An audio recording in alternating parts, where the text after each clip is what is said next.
तो अब यहाँ से लूप इनवेरिएंट का क्वेश्चन स्टार्ट होगा। ठीक है, तो चलो इस क्वेश्चन को देखो क्या बोल रहा है। Consider the following program fragment for reversing the digits in a given integer to obtain a new integer. तो बेसिकली क्या बोल रहा है कि तुमको यहाँ पर एक प्रोग्राम दिया हुआ है जो क्या करता है कि एक गिवन इंटीजर का डिजिट्स को रिवर्स कर देता है। ठीक है, मतलब कुछ ऐसा, मान लो इंटीजर n है और उसका नंबर है मान लो 1 2 3 4 5। तो ये प्रोग्राम क्या करेगा, इस नंबर n के डिजिट्स को रिवर्स कर देगा। ठीक है, इस नंबर n के डिजिट्स को रिवर्स कर देगा कुछ ऐसा 3 4 सॉरी 5 4 3 2 1। ठीक है, तो जब इस नंबर को तुम रिवर्स करोगे, इस नंबर के डिजिट्स को जब तुम रिवर्स करोगे तो क्या हो जाएगा, 5 4 3 2 1, जस्ट रिवर्स कर दो। ठीक है, तो 5 4 3 2 1, तो एक तुम्हारा नया नंबर क्रिएट करके दे देगा, ऐसा बोल रहा है, जिसका डिजिट्स रिवर्स रहेगा ओरिजिनल नंबर के। तो ये प्रोग्राम तुम्हारा डिजिट्स को रिवर्स कर देता है ऐसा। ठीक है, हाँ, तो यहाँ पर देखो n के टर्म में दिया हुआ है और डिजिट्स को यहाँ पर d1 टू dm मार्क किया हुआ है। तो अगर इस डिजिट्स d1 टू dm के टर्म में देखेगा तो इस नंबर को जिसमें डिजिट्स d1 टू dm है इसको रिवर्स कर देगा कुछ ऐसा dm dm dm-1। ठीक है,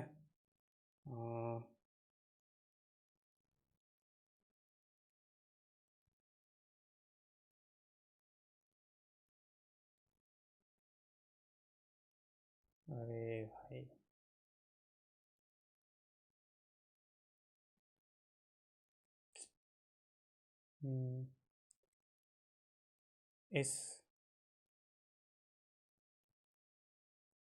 इस नंबर n को जिसमें डिजिट्स d1 टू dm है इसको कुछ ऐसा रिवर्स कर देगा। पहला dm हो जाएगा, फिर dm-1, फिर इस तरीके से dm-2, dm-3, इस तरीके से जाते जाते d2 d1।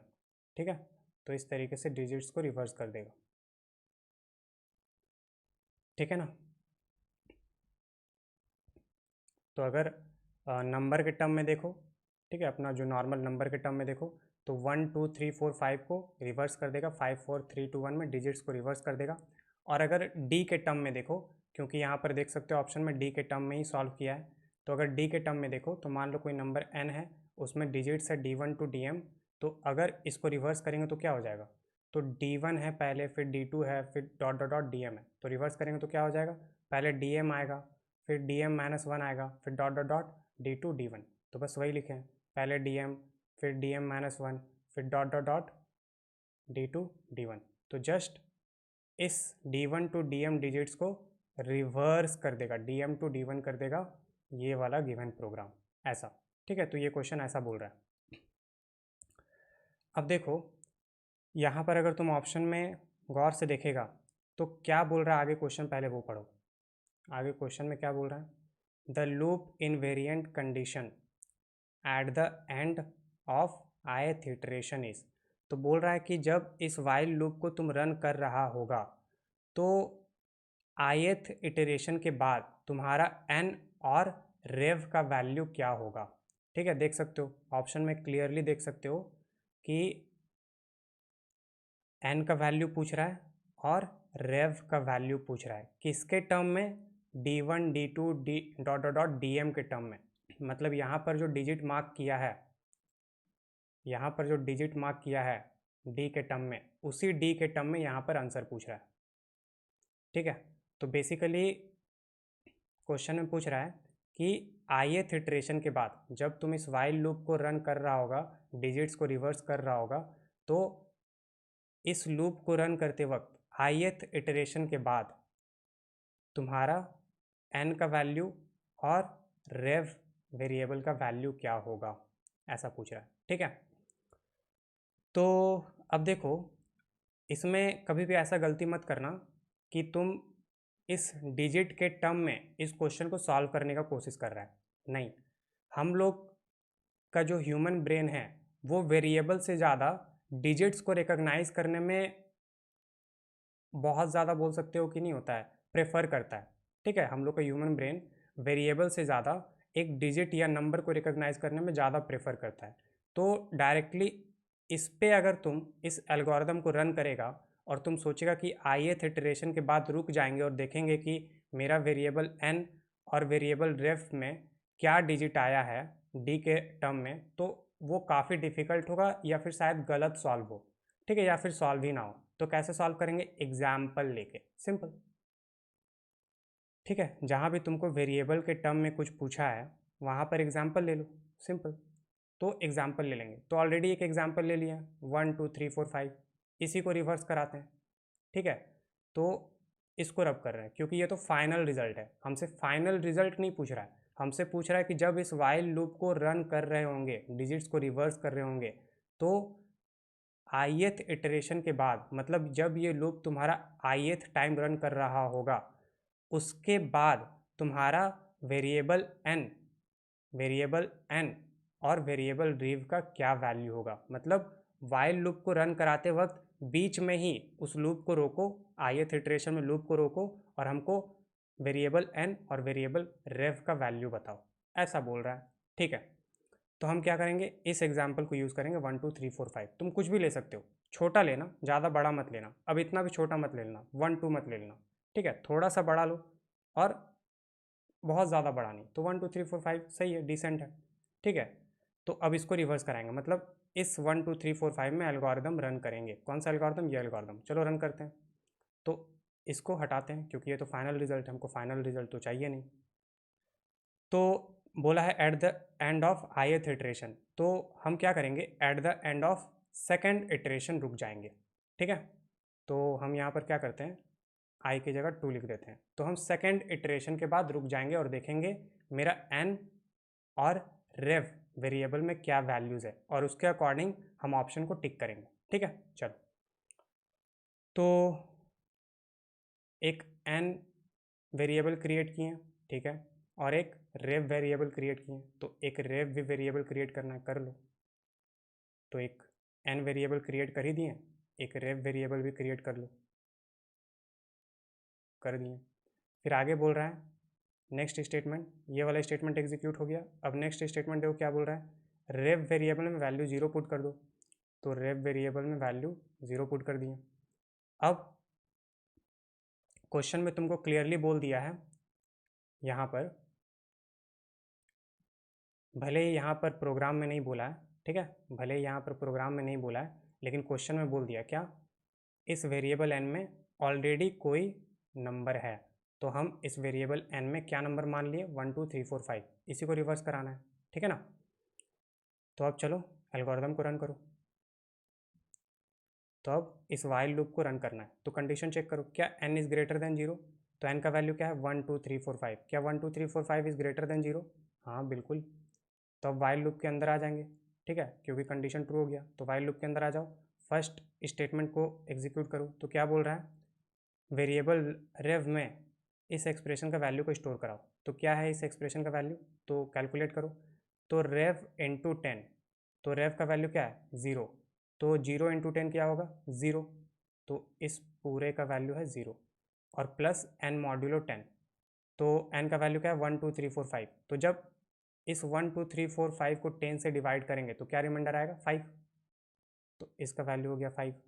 तो फाइनली 0 प्लस 5 कितना होगा, 5। तो रेव वेरिएबल में क्या स्टोर हो जाएगा, 5। तो रेव वेरिएबल में 5 स्टोर हो जाएगा, ठीक है। अब इसको रब करो। अब नेक्स्ट स्टेटमेंट क्या बोल रहा है, वेरिएबल n में क्या वैल्यू स्टोर कराओ, n/10 का वैल्यू। तो n का वैल्यू क्या है, 1 2 3 4 5। तो इसको 10 से डिवाइड करेंगे तो क्या होगा, ये 5 हट जाएगा, ठीक है। क्यों, मान लो 123 है, इसको 10 से डिवाइड करेंगे तो क्या होगा। तो दो इंटीजर को जब आपस में नहीं होता है, जब दो इंटीजर के बीच में ऑपरेशन परफॉर्म करते हैं तो फाइनल वैल्यू भी इंटीजर आता है। तो जब 123 को 10 से डिवाइड करेंगे तो 12.3 आएगा, लेकिन हम बोले फाइनल वैल्यू इंटीजर आता है, तो 0.3 तो हट जाएगा, तो सिंपली 12 बचेगा। तो सेम लास्ट वाला डिजिट हट जाएगा, तो यहाँ पर से लास्ट वाला डिजिट 5 हट जाएगा जब n डिवाइडेड बाई 10 करेंगे। तो बस यही है।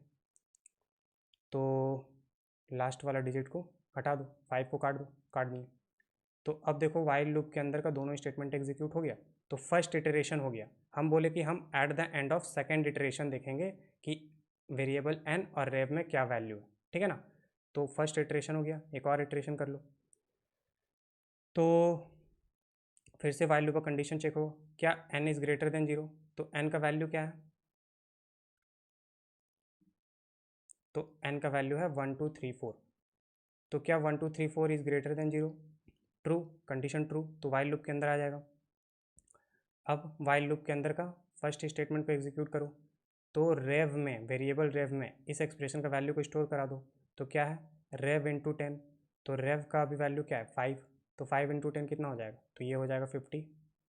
और फाइनली n मॉड्यूलो 10, तो मतलब जब नंबर n को 10 से डिवाइड करेंगे तो क्या रिमाइंडर आएगा, तो n का वैल्यू क्या है, n का वैल्यू है 1 2 3 4, क्योंकि 5 तो कट गया है। तो जब 1 2 3 4 को 10 से डिवाइड करेंगे तो क्या रिमाइंडर आएगा, सिंपली 4।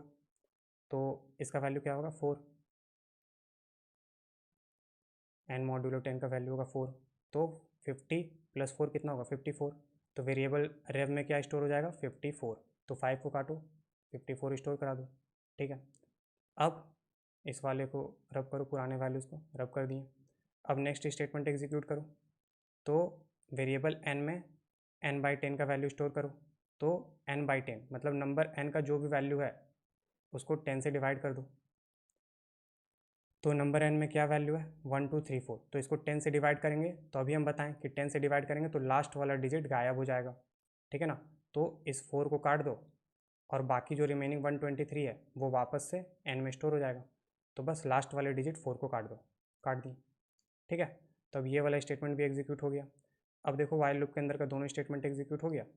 अब मेरा 2 इटरेशन कंप्लीट हो गया। तो हम बोले कि आफ्टर सेकेंड इटरेशन देख लेंगे हम लोग, ठीक है। तो eight the end of second iteration देखना था। 2 इटरेशन हो गया वाइल लूप का। अब देखते हैं। तो अब देखो क्या करना है। तो हमको डी के टर्म में चाहिए, तो हम क्या करेंगे, जो नंबर n हम अज्यूम किए हैं ना 1 2 3 4, इस 1 2 3 4 5 को तुम d1 d2 d3 d4 d5 लिख लो, क्योंकि हमको डी के टर्म में चाहिए। तो लिख लो d1 d2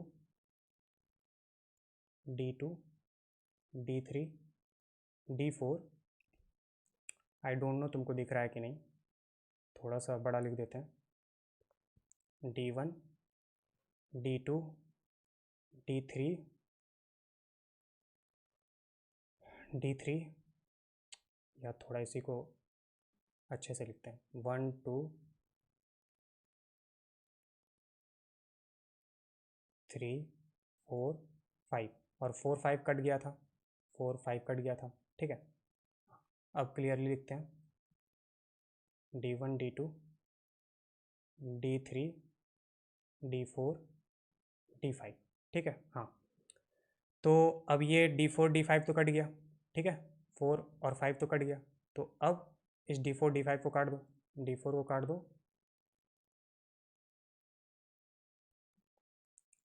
d4 को काट दो, d5 को काट दो, काट दिए, ठीक है, अच्छे से काट दो, d4 को काट दो, d5 को काट दो। अब ये जो यहाँ पर 5 4 था, अब वो 5 4 देखो रेव में आ गया है रिवर्स ऑर्डर में। पहले n में था 4 5, अब वेरिएबल रेव में क्या हो गया, रिवर्स ऑर्डर में आ गया 5 4। तो ये 5 कौन सा डिजिट है देख लो, डिजिट d5, और ये 4 कौन सा डिजिट है देख लो, डिजिट d4। तो 5 है मेरा डिजिट d5 और 4 है डिजिट d4। तो लिख लो 5 है मेरा डिजिट d5 और 4 है मेरा डिजिट d4, ठीक है। हाँ, तो अब तुमको जो भी चाहिए था वो तुमको मिल गया, ठीक है। तो अब इस पूरे को देखो और एनालिसिस करो। एनालिसिस मतलब डायरेक्ट वैल्यूज पुट करो ऑप्शन में, तो तुमको करेक्ट ऑप्शन मिल जाएगा। कैसे, देखो ये जो मेरा सिचुएशन आया है वेरिएबल n और वेरिएबल रेव का, वो कब आया, आफ्टर सेकेंड इटरेशन। तो आफ्टर सेकेंड इटरेशन आया, तो मेरा i का वैल्यू क्या है, i का वैल्यू है सेकेंड, सेकेंड मतलब 2।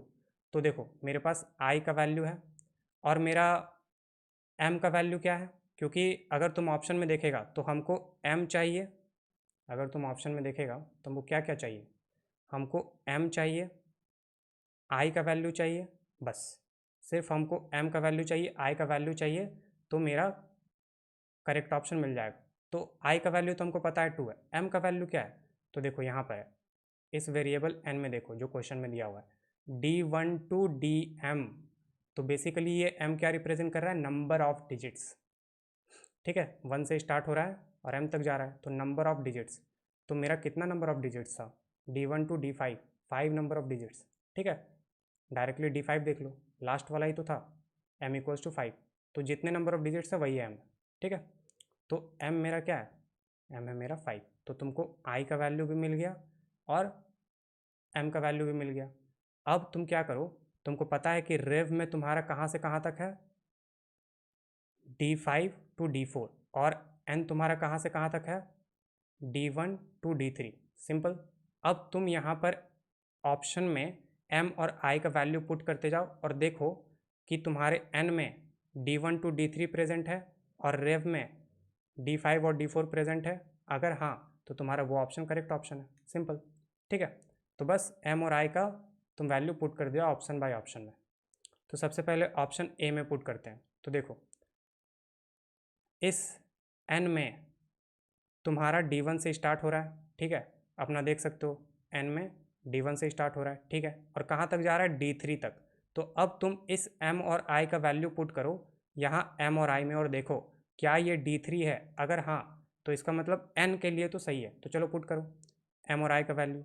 तो m का वैल्यू क्या है, m का वैल्यू है 5 और i का वैल्यू है 2, तो यहाँ पर 5 माइनस 2 करेंगे क्योंकि m माइनस आई है, तो 5 माइनस 2 कितना होगा, 3, तो m माइनस आई यहाँ पर कितना देगा,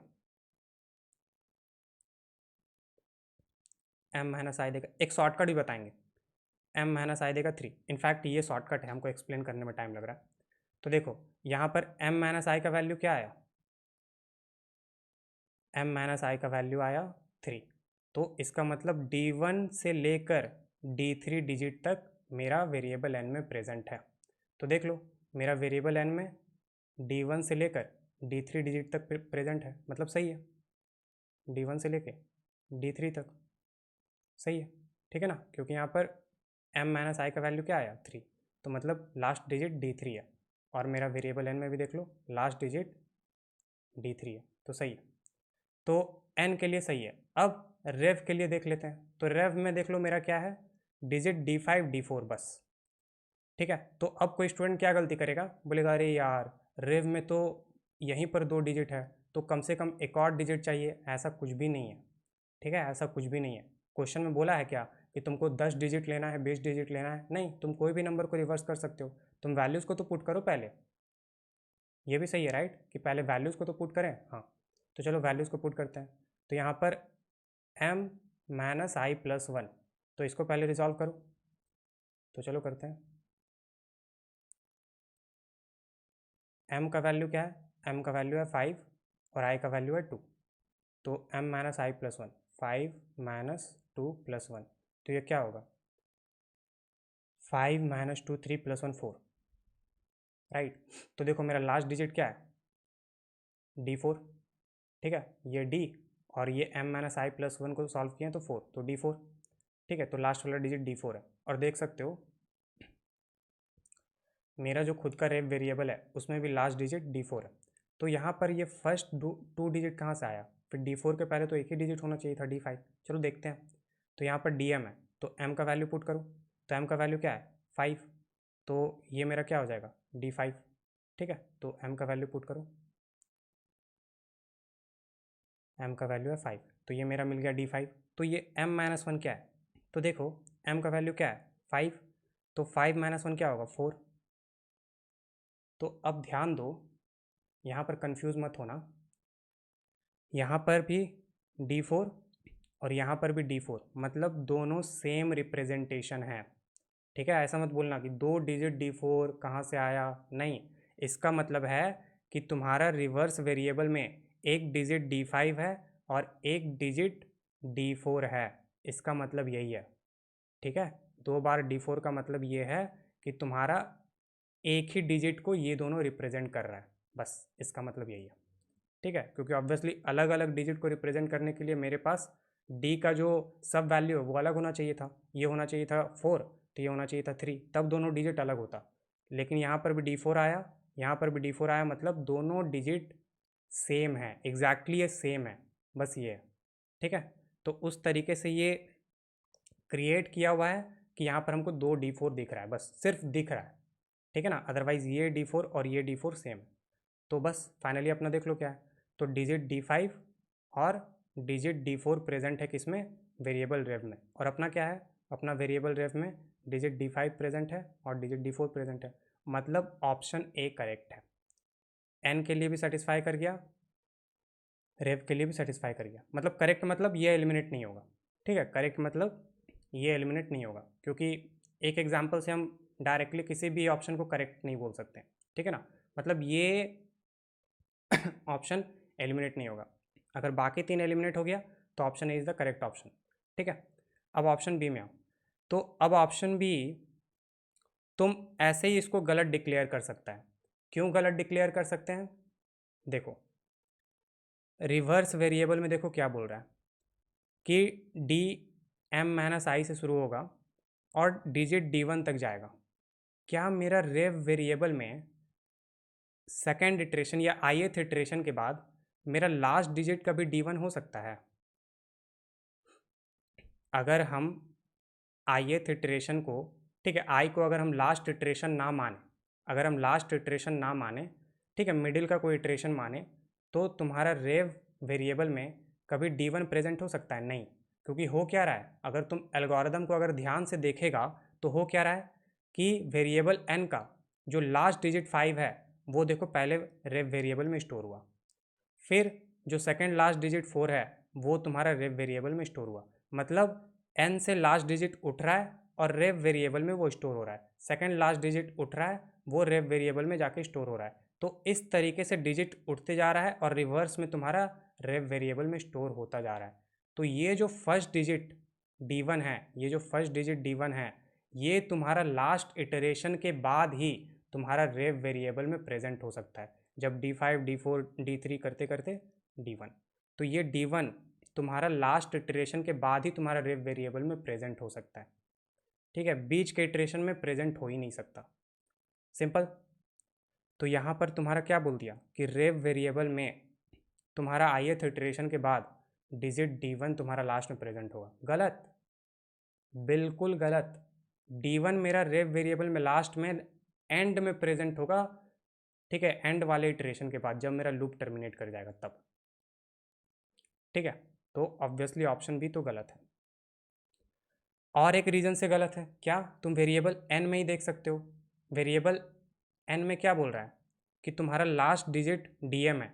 तो हम देखें यहाँ पर वेरिएबल n में कि जब हम ith इटरेशन के बाद मेरा लास्ट डिजिट तो पहले ही इटरेशन के बाद गायब हो जाएगा, ये dm क्या रिप्रेजेंट कर रहा है, dm लास्ट डिजिट है, तो लास्ट डिजिट मेरा जो वेरिएबल n का है वो तो फर्स्ट इटरेशन के बाद ही गायब हो जाएगा। तो there is no way ith iteration के बाद मेरा वेरिएबल n में लास्ट डिजिट dm प्रेजेंट हो सकता है, देयर इज़ नो वे।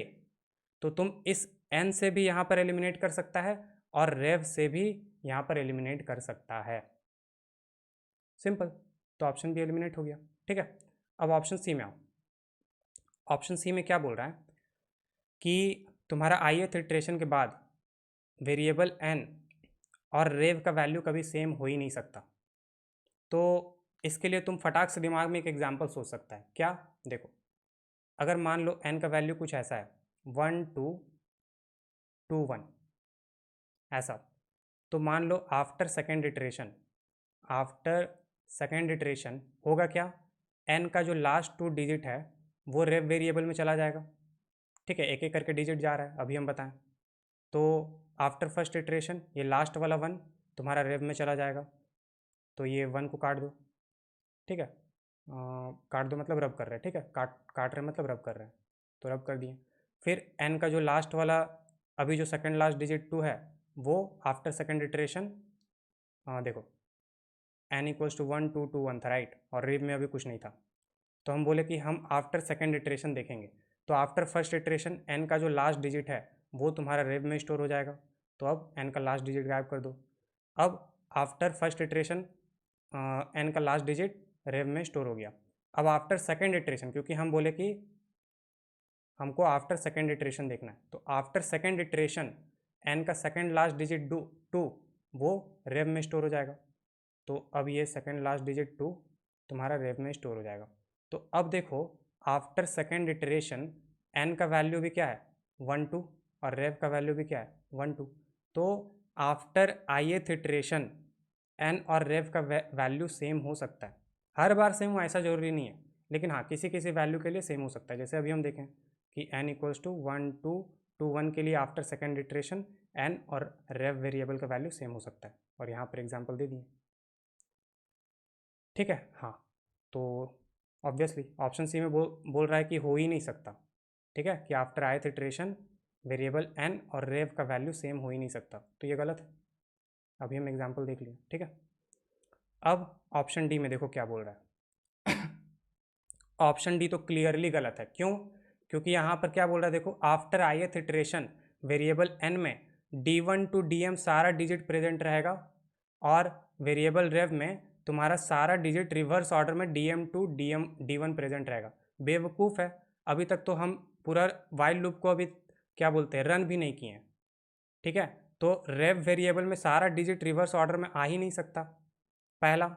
और दूसरा, आफ्टर ith इटरेशन हम देखें कि वेरिएबल n से कुछ डिजिट गायब भी हो रहे हैं, तो n से जो डिजिट गायब हो रहे हैं वो रेव में स्टोर होते जा रहा है। सिंपल। तो यहाँ पर दिखा रहा है कि तुम्हारा आफ्टर ith इटरेशन n में भी सारा डिजिट प्रेजेंट है d1 टू dm, और आफ्टर ith इटरेशन वेरिएबल रेव में रिवर्स ऑर्डर में सारा डिजिट प्रेजेंट है। गलत है। ठीक है, तो सबसे पहला तो यही गलत है कि आफ्टर ith इटरेशन अभी भी सारा डिजिट n और रेव में प्रेजेंट है। नहीं, आफ्टर ith इटरेशन कुछ डिजिट n में प्रेजेंट होंगे, कुछ रेव में प्रेजेंट होंगे। तो इस एक रीज़न के कारण हम ऑप्शन डी को एलिमिनेट कर सकते हैं। तो option A is the correct option. Simple.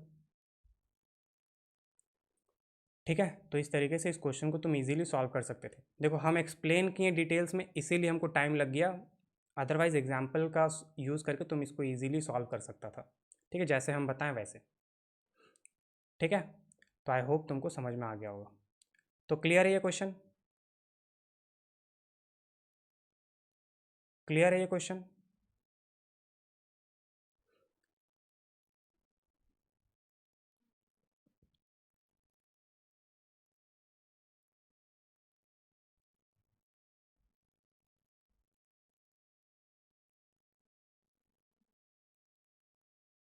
Clear है?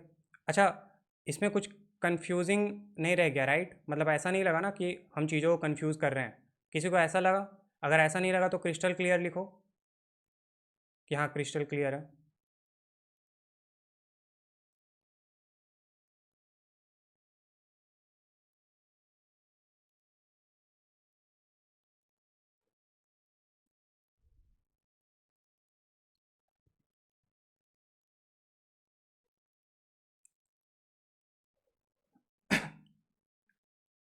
ठीक है, ठीक है, चलो आगे बढ़ते हैं।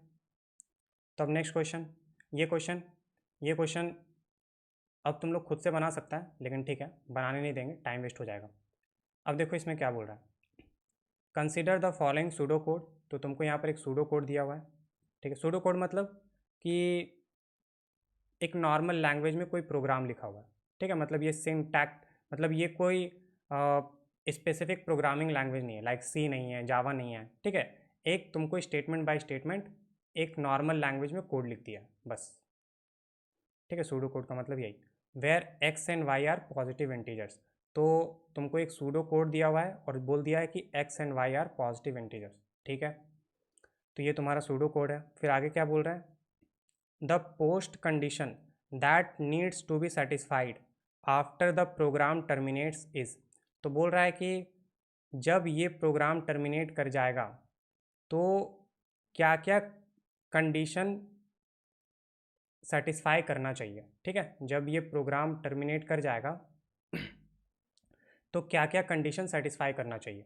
ठीक है, जैसे अगर एक एग्जांपल समझना चाहते हो तो यहाँ पर एक क्लियरली दिख सकता है एक चीज़, क्या कि जैसे ही ये प्रोग्राम टर्मिनेट करेगा, तो कब प्रोग्राम टर्मिनेट करेगा, तो यहाँ पर वाइल लूप है, तो जब ये वाइल लूप का कंडीशन फॉल्स हो जाएगा तो वाइल लूप से बाहर आ जाएंगे और प्रोग्राम टर्मिनेट कर जाएगा।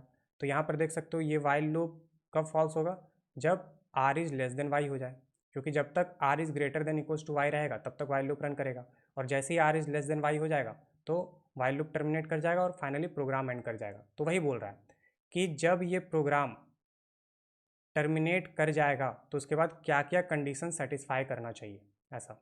तो एक तो अभी हम बता दिए कि r is less than y होना चाहिए, ठीक है, ये एक पोस्ट कंडीशन होना चाहिए आफ्टर प्रोग्राम टर्मिनेट्स। तो इस तरीके से बाकी सारा पूछ रहा है, तो चलो देखते हैं। तो देखो, अब आई डोंट नो कि ये प्रोग्राम नहीं होता है किस तरीके से वर्क कर रहा है, ज़्यादा हमको डिटेल से नहीं पता। सिंपली बोला है कि हमको पोस्ट कंडीशन बताओ। तो भैया जब हमको कुछ पता ही नहीं है तो फिर हम इसको सॉल्व कैसे करेंगे? कैसे करेंगे? एग्जाम्पल का लेके सिंपल। जब भी इस तरह क्वेश्चन आए जहाँ नहीं होता है ऑप्शन में तुमको वेरिएबल वगैरह दिख रहा है, तो एक बार एग्जाम्पल से ट्राई कर लेना, ठीक है, जैसे प्रीवियस एग्जाम्पल में किए, जैसे इस वाले क्वेश्चन में किए, ठीक है। यहाँ पर वेरिएबल वगैरह से ज़्यादा डील कर रहा था तो यहाँ पर हम नंबर ले सकते थे, डिजिट से डील कर सकते थे, तो कर लिए, मतलब एग्जाम्पल से। तो सेम यहाँ भी एग्जाम्पल लेके देखते हैं। तो अब यहाँ पर सबसे इम्पॉर्टेंट ये है कि तुम क्वेश्चन के लिए एग्जाम्पल कैसे चूज़ करता है, ये बहुत इंपॉर्टेंट है, ठीक है। अदरवाइज तुम अगर कुछ भी रैंडम एग्जाम्पल ले लिया तो हो सकता है कि वो तुम सॉल्व ना कर पाओ। तो देखो एग्जाम्पल सेलेक्ट कैसे करते हैं, अब वो तुम यहाँ सीखो। देखो, अगर इस क्वेश्चन में ध्यान से देखेगा तो हो क्या रहा है, तो वेरिएबल आर में हम वैल्यू एक्स स्टोर करा रहे हैं और फिर हम क्या कर रहे हैं, जब तक ये लूप रन कर रहा है हम वेरिएबल आर में वैल्यू वाई सब्ट्रैक्ट करा रहे हैं, वेरिएबल आर में वैल्यू वाई सब्ट्रैक्ट करा रहे हैं, मतलब हर लूप के इटरेशन में वेरिएबल आर में वैल्यू वाई सब्ट्रैक्ट करा रहे हैं। और वेरिएबल आर का इनिशियल वैल्यू क्या था, एक्स, ठीक है। तो हमको यहाँ पर एक्स और वाई का वैल्यू ही लेना है, ठीक है। यहाँ पर एग्जाम्पल के तौर पे एक्स और वाई का वैल्यू ही लेना है, क्योंकि एक्स और वाई यही चेंज नहीं हो रहा है, यही तुमको इनिशियली दिया हुआ है और क्वेश्चन में ही बोला है x and y are positive integer. तो एक आइडिया दे दिया कि तुम्हारा एक्स एंड वाई तुम्हारा वैल्यू गिवन है कहीं ना कहीं, ठीक है। और देख सकते हो यहाँ पर प्रोग्राम में भी एक्स और वाई कहीं भी इनिशियलाइज नहीं किया गया है। इसका मतलब जब ये प्रोग्राम कॉल हुआ तो तुम्हारा वेरिएबल एक्स और वाई में ऑलरेडी वैल्यूज़ दिया हुआ था, तभी यहाँ पर एक्स और वाई में वैल्यू स्टोर नहीं कराया, ठीक है। और क्वेश्चन में ही बोला है x and y are positive integer, मतलब एक्स एंड वाई का इनिशियल वैल्यूज कुछ दिया हुआ है, तो एक्स एंड वाई का तुमको वैल्यू अज्यूम करना है। अब कैसे करेंगे, तो देखो, अगर मान लो तुम एक्स ले लिया 58, ठीक है, या फिर मान लो थोड़ा छोटा ही ले लिया, मान लो तुम खुद से ले लिया 17 और वाई का वैल्यू ले लिया 2, तो अब ये हानि करेगा, ये एग्जाम्पल सही नहीं है। क्यों? क्योंकि देखो हो क्या रहा है, ये एक्स का वैल्यू कहाँ स्टोर हो रहा है, आर में, राइट। और हम लोग जैसे इस लूप में आएंगे तो obviously r is greater than equals to y, तो ये वाला एक्स आर में स्टोर हुआ तो आर इक्वल्स टू 17 हो जाएगा। तो क्या 17 is greater than equals to y, हाँ, तो लूप में एंटर कर जाएगा और फिर तुम क्या करेगा कि आर में r equals to r minus y perform करेगा। मतलब सिंपली इसको रीड कर सकते हैं, तुमको शॉर्ट में रीड करना सिखाएं कि जब ये दोनों वैल्यू सेम हो तो सिंपली इसको रीड कर सकते हैं कि वेरिएबल आर के वैल्यू में वाई को सब्ट्रैक्ट कर दो। तो देखो अब वेरिएबल आर का वैल्यू क्या है 17, तो 17 में वाई को सब्ट्रैक्ट कर देंगे, मतलब 17 माइनस 2 15 हो जाएगा। अब 15 है, फिर से वाइल लूप, फिर से क्या करेंगे, क्यू का मान लो वैल्यू तुम एक से इंक्रीज कर दिया, मान लो अभी हम ऐसे ही बता रहे कि एग्जाम्पल जो तुम ये लिया ये गलत है, क्यों, हम वही बता रहे हैं। तो मान लो क्यू का वैल्यू एक से इंक्रीज किया, ठीक है, फिर वाइल लूप का कंडीशन चेक किया क्या r is greater than equals to y, तो आर का वैल्यू क्या है 15, तो क्या 15 is greater than equals to y, हाँ 15 is greater than equals to 2, क्योंकि वाई का वैल्यू 2 है, तो फिर से कंडीशन ट्रू, फिर से आर के वैल्यू में वाई का वैल्यू सब्ट्रैक्ट कर दो, तो वाई का वैल्यू क्या है 2, तो आर के वैल्यू 15 में 2 सब्ट्रैक्ट कर दो तो 13, तो फिर से मान लो क्यू का वैल्यू एक से इंक्रीज हुआ, फिर से कंडीशन चेक होगा क्या r is greater than equals to y, हाँ 13 is greater than equals to 2।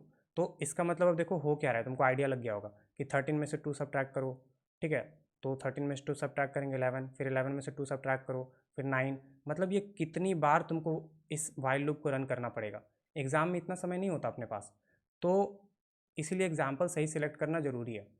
तो यहाँ पर अब देखो एग्जाम्पल कैसे सिलेक्ट करेंगे, तो तुमको पता है कि तुमको एक्स और वाई का वैल्यू गिवन रहेगा, तो एक्स और वाई का वैल्यू ही तुमको अज्यूम करना है एज एन एग्जाम्पल। तो एक्स और वाई का वैल्यू क्या अज्यूम करेंगे? तो सबसे पहले क्या अज्यूम करना है कि जो एक्स का वैल्यू तुम्हारा वाई से बड़ा होना चाहिए। क्यों? क्योंकि ये कंडीशन सेटिस्फाई होना चाहिए, तब तो तुम वाइल लूप रन करेगा। ठीक है, कम से कम एक दो बार तो रन करना पड़ेगा, राइट? तभी तुमको आइडिया लगेगा कि पोस्ट कंडीशन क्या हो सकता है, तभी तुम वैल्यूज़ वगैरह पुट करेगा, तभी तुम्हारा कुछ इक्वेशन वगैरह रिजॉल्व होगा। तो एक दो बार तो कम से कम वाइल लूप रन करना पड़ेगा। तो आर को वाई से बड़ा लेना होगा। ठीक है, तो आर में क्या वैल्यू स्टोर हो रहा है? एक्स, मतलब एक्स को वाई से बड़ा लेना होगा। तो अब एक्स और वाई कितना लें? तो हम देखें जब लूप में आ रहे हैं तो हम लोग आर में से वाई घटा रहे हैं, मतलब बेसिकली हम लोग एक्स में वाई घटा रहे हैं। तो अगर हर बार लूप के अंदर आ रहे हैं और एक्स में से वाई घटा रहे हैं, तो अगर एक्स का बहुत बड़ा वैल्यू ले लिए और वाई का बहुत छोटा वैल्यू ले लिए, तो इसका मतलब है कि ये वाला वाइल लूप के अंदर हमको बार बार आना पड़ेगा और इस सब्ट्रैक्शन को परफॉर्म करना पड़ेगा। क्यों? क्योंकि अगर x का बहुत बड़ा वैल्यू ले लिए, y का बहुत छोटा वैल्यू ले लिए, तो अब इस बड़े वैल्यू में छोटा वैल्यू को जब सब्ट्रैक्ट करेंगे तो एट द एंड r का अभी भी बहुत बड़ा वैल्यू रह जाएगा और y तो छोटा है ही, तो ये कंडीशन ट्रू हो जाएगा। फिर से मान लो अंदर आए, फिर से r में से y घटाएं, फिर से नहीं होता है, r का भी बहुत बड़ा वैल्यू है, फिर से y जब घटाएं तो अभी भी r का बहुत बड़ा वैल्यू है, तो फिर से ये कंडीशन ट्रू होगा। तो धीरे धीरे r का वैल्यू घटेगा, तब जाके नहीं होता, आफ्टर 15-20 इटरेशन हो सकता है तुम्हारा r का वैल्यू y से लेस होगा, और जब ये कंडीशन फॉल्स होगा तब जाके तुम्हारा वाइल लूप टर्मिनेट करेगा। तो इसका मतलब कि हमको x का वैल्यू बहुत बड़ा और y का वैल्यू बहुत छोटा नहीं लेना है। मतलब इन दोनों के बीच में जो रिलेटिव बोल सकते हो कि जो क्या बोलते हैं, जो रिलेटिव डिस्टेंस है, डिस्टेंस बोल लो या फिर नहीं होता है, रिलेटिव पोजीशंस है या फिर हाँ रिलेटिव वैल्यूज़ है, मतलब इन दोनों के बीच में जो रिलेशन है ना, वो उसका डिफरेंस बहुत ज़्यादा नहीं होना चाहिए। मतलब ऐसा नहीं कि x का तुम ले लिया 18 और y ले लिया 2, तो अभी ये तो बार बार सब्ट्रैक्ट होता ही रहेगा। ठीक है, मतलब वाइल लूप बहुत बार इटरेट करना पड़ेगा। तो इससे ये आइडिया लग गया कि x का बहुत बड़ा वैल्यू और y का बहुत छोटा वैल्यू नहीं लेना है, मतलब इन दोनों के बीच का रिलेटिव डिफरेंस बहुत ज़्यादा नहीं होना चाहिए ये। ठीक है, रिलेटिव डिफरेंस कम होना चाहिए। तो अब क्या करो, x का इतना वैल्यू लो कि y से थोड़ा सा बड़ा हो, ताकि तुम एक दो बार वाइल लूप को इटरेट कर सको। तो हम x का वैल्यू क्या ले लेते हैं? 5। अब क्या है, वाइल लूप को एक दो बार इटरेट करेंगे, काम मेरा हो जाएगा, ख़त्म। हाँ, तो अब इस कोड को एग्जीक्यूट करो इस x और y के लिए। तो पहला क्या बोल रहा है, एक वेरिएबल क्यू लो, उसमें जीरो स्टोर कराओ, तो एक वेरिएबल क्यू लिया, उसमें जीरो स्टोर करा दिए।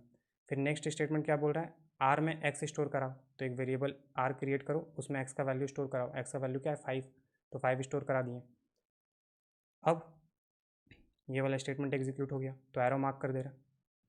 अब वाइल एग्जीक्यूट करो। अब वाइल का कंडीशन चेक करो, क्या r is greater than equals to y? तो आर का वैल्यू क्या है? आर का वैल्यू है 5 और वाई का वैल्यू है 2। तो क्या 5 is greater than equals to 2? True, condition true, तो वाइल लूप के अंदर आ जाएगा और फर्स्ट वाले स्टेटमेंट को एग्जीक्यूट करेगा। तो इस स्टेटमेंट को एग्जीक्यूट करो, तो इसका शॉर्ट फॉर्म क्या है, वेरिएबल आर के वैल्यू में,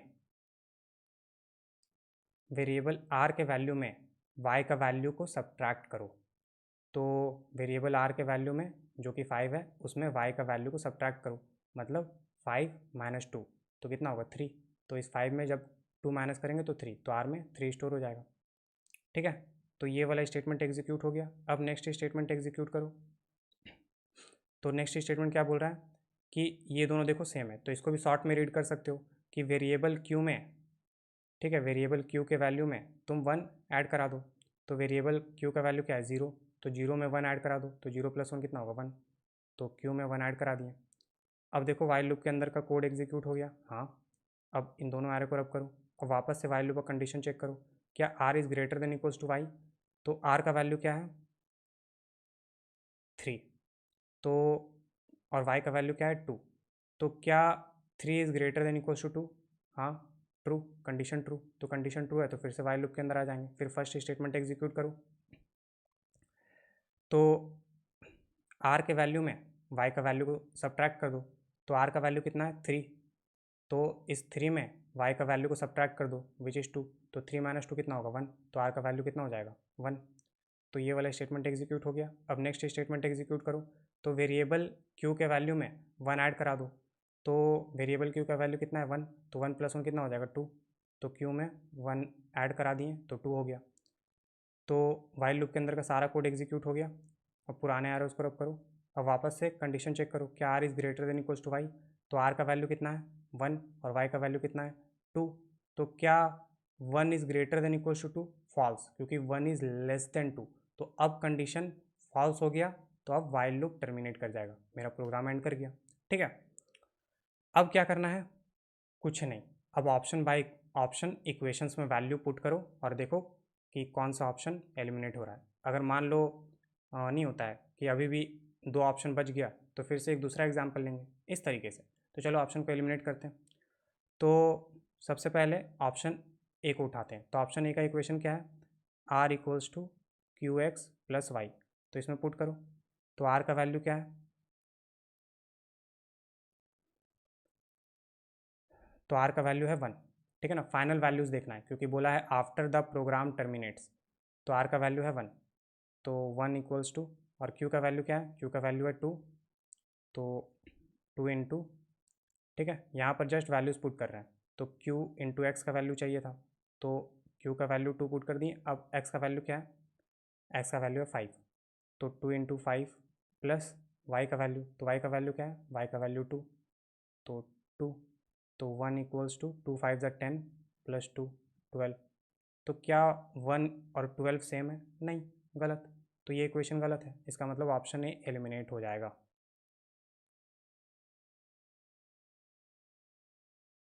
तो ऑप्शन ए एलिमिनेट कर दो। अब ऑप्शन बी में आओ, तो ऑप्शन बी को रिजॉल्व करते हैं। तो इक्वेशन लिखो x equals to q y. ठीक है, ऑप्शन बी के अंदर जो इक्वेशन है उसको लिख रहे हैं, x equals to q y plus r. तो x का वैल्यू क्या है, x का वैल्यू है 5, 5 equals to q into y का वैल्यू चाहिए। तो क्यू और वाई का वैल्यू क्या है, क्यू का वैल्यू है 2, वाई का वैल्यू है 2, तो 2 इंटू 2 प्लस आर का वैल्यू क्या है, आर का वैल्यू 1 है, तो 1, तो 5 इक्वल्स टू 2 इंटू 2 4 प्लस 1 5, तो 5 इक्वल्स टू 5, ट्रू। तो इसका मतलब ये इक्वेशन सही है। ठीक है, मतलब इस एग्जाम्पल के लिए सही है, तो एलिमिनेट नहीं होगा। और नेक्स्ट वाला भी चेक कर लो, 2 कंडीशन है, देख लेना। ठीक है, ये गलती मत करना एग्जाम में। एक ये वाला इक्वेशन था जो सेटिस्फाई कर गया, और दूसरा ये r is less than y. तो क्या r is less than y है, तो आर का वैल्यू है 1 और वाई का वैल्यू है 2, तो obviously r is less than Y.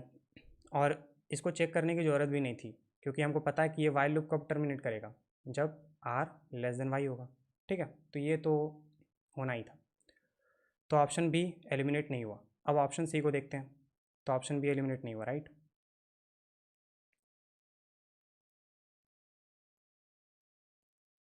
अब ऑप्शन सी को देखते हैं, तो ऑप्शन सी में बोल रहा है y equals to q x plus r.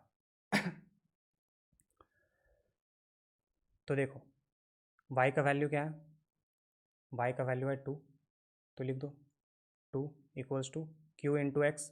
तो q का वैल्यू क्या है 2 और x का वैल्यू क्या है 5, तो 2 इंटू 5, तो 2 इंटू 5 प्लस r का वैल्यू क्या है 1, तो 1, तो 2 इक्वल्स टू 2 5 ज़ा 10 प्लस 1 11। तो क्या 2 और 11 सेम है, नहीं, गलत। तो ये इक्वेशन गलत है, तो ऑप्शन सी एलिमिनेट हो गया, क्योंकि ऑप्शन सी का इक्वेशन गलत है।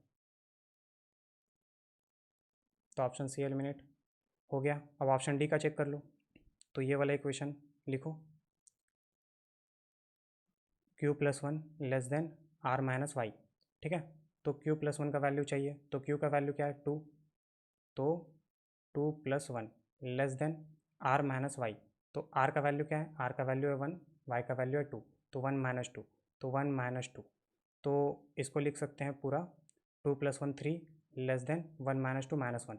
तो क्या 3 लेस देन माइनस 1 है, गलत, 3 इज़ ग्रेटर देन माइनस 1, तो ये भी गलत। तो ऑप्शन डी भी क्रॉस कर दो।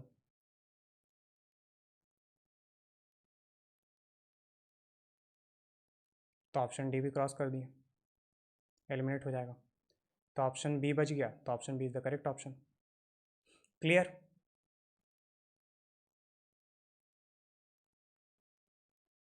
सिंपल था ना, इजी।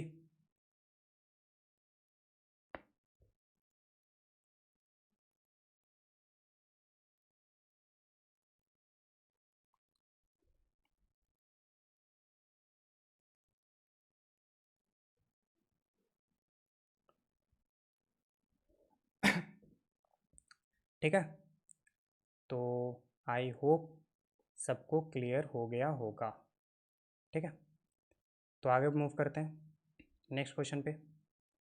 ये क्वेश्चन, इस क्वेश्चन को देखते हैं। तो अभी तक तुमको आइडिया लग गया होगा कि विशाल सर क्या करने वाले हैं, हमको पता है।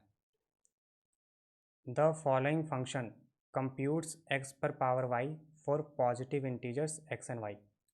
ठीक है, तो बोल रहा है कि ये जो फंक्शन गिवन है ये तुम्हारा कंप्यूट कर रहा है एक्स पर पावर वाई। ठीक है, और एक्स और वाई जो है वो पॉजिटिव इंटीजर्स है। क्वेश्चन में ये भी बोल दिया है यहाँ पर, for positive integers x and Y. ठीक है, तो आगे बोल रहा है which one of the following conditions. ठीक है, यहाँ पर ये जो तुम्हारा फंक्शन दिया है ये एक्स पर पावर वाई कंप्यूट करता है। फिर आगे बोल रहा है which one of the following conditions is true before every iteration of the loop. तो बोल रहा है कि इस वाइल लूप के इटरेशन से पहले, इस वाइल लूप के हर इटरेशन से पहले कौन सा कंडीशन हमेशा ट्रू होगा।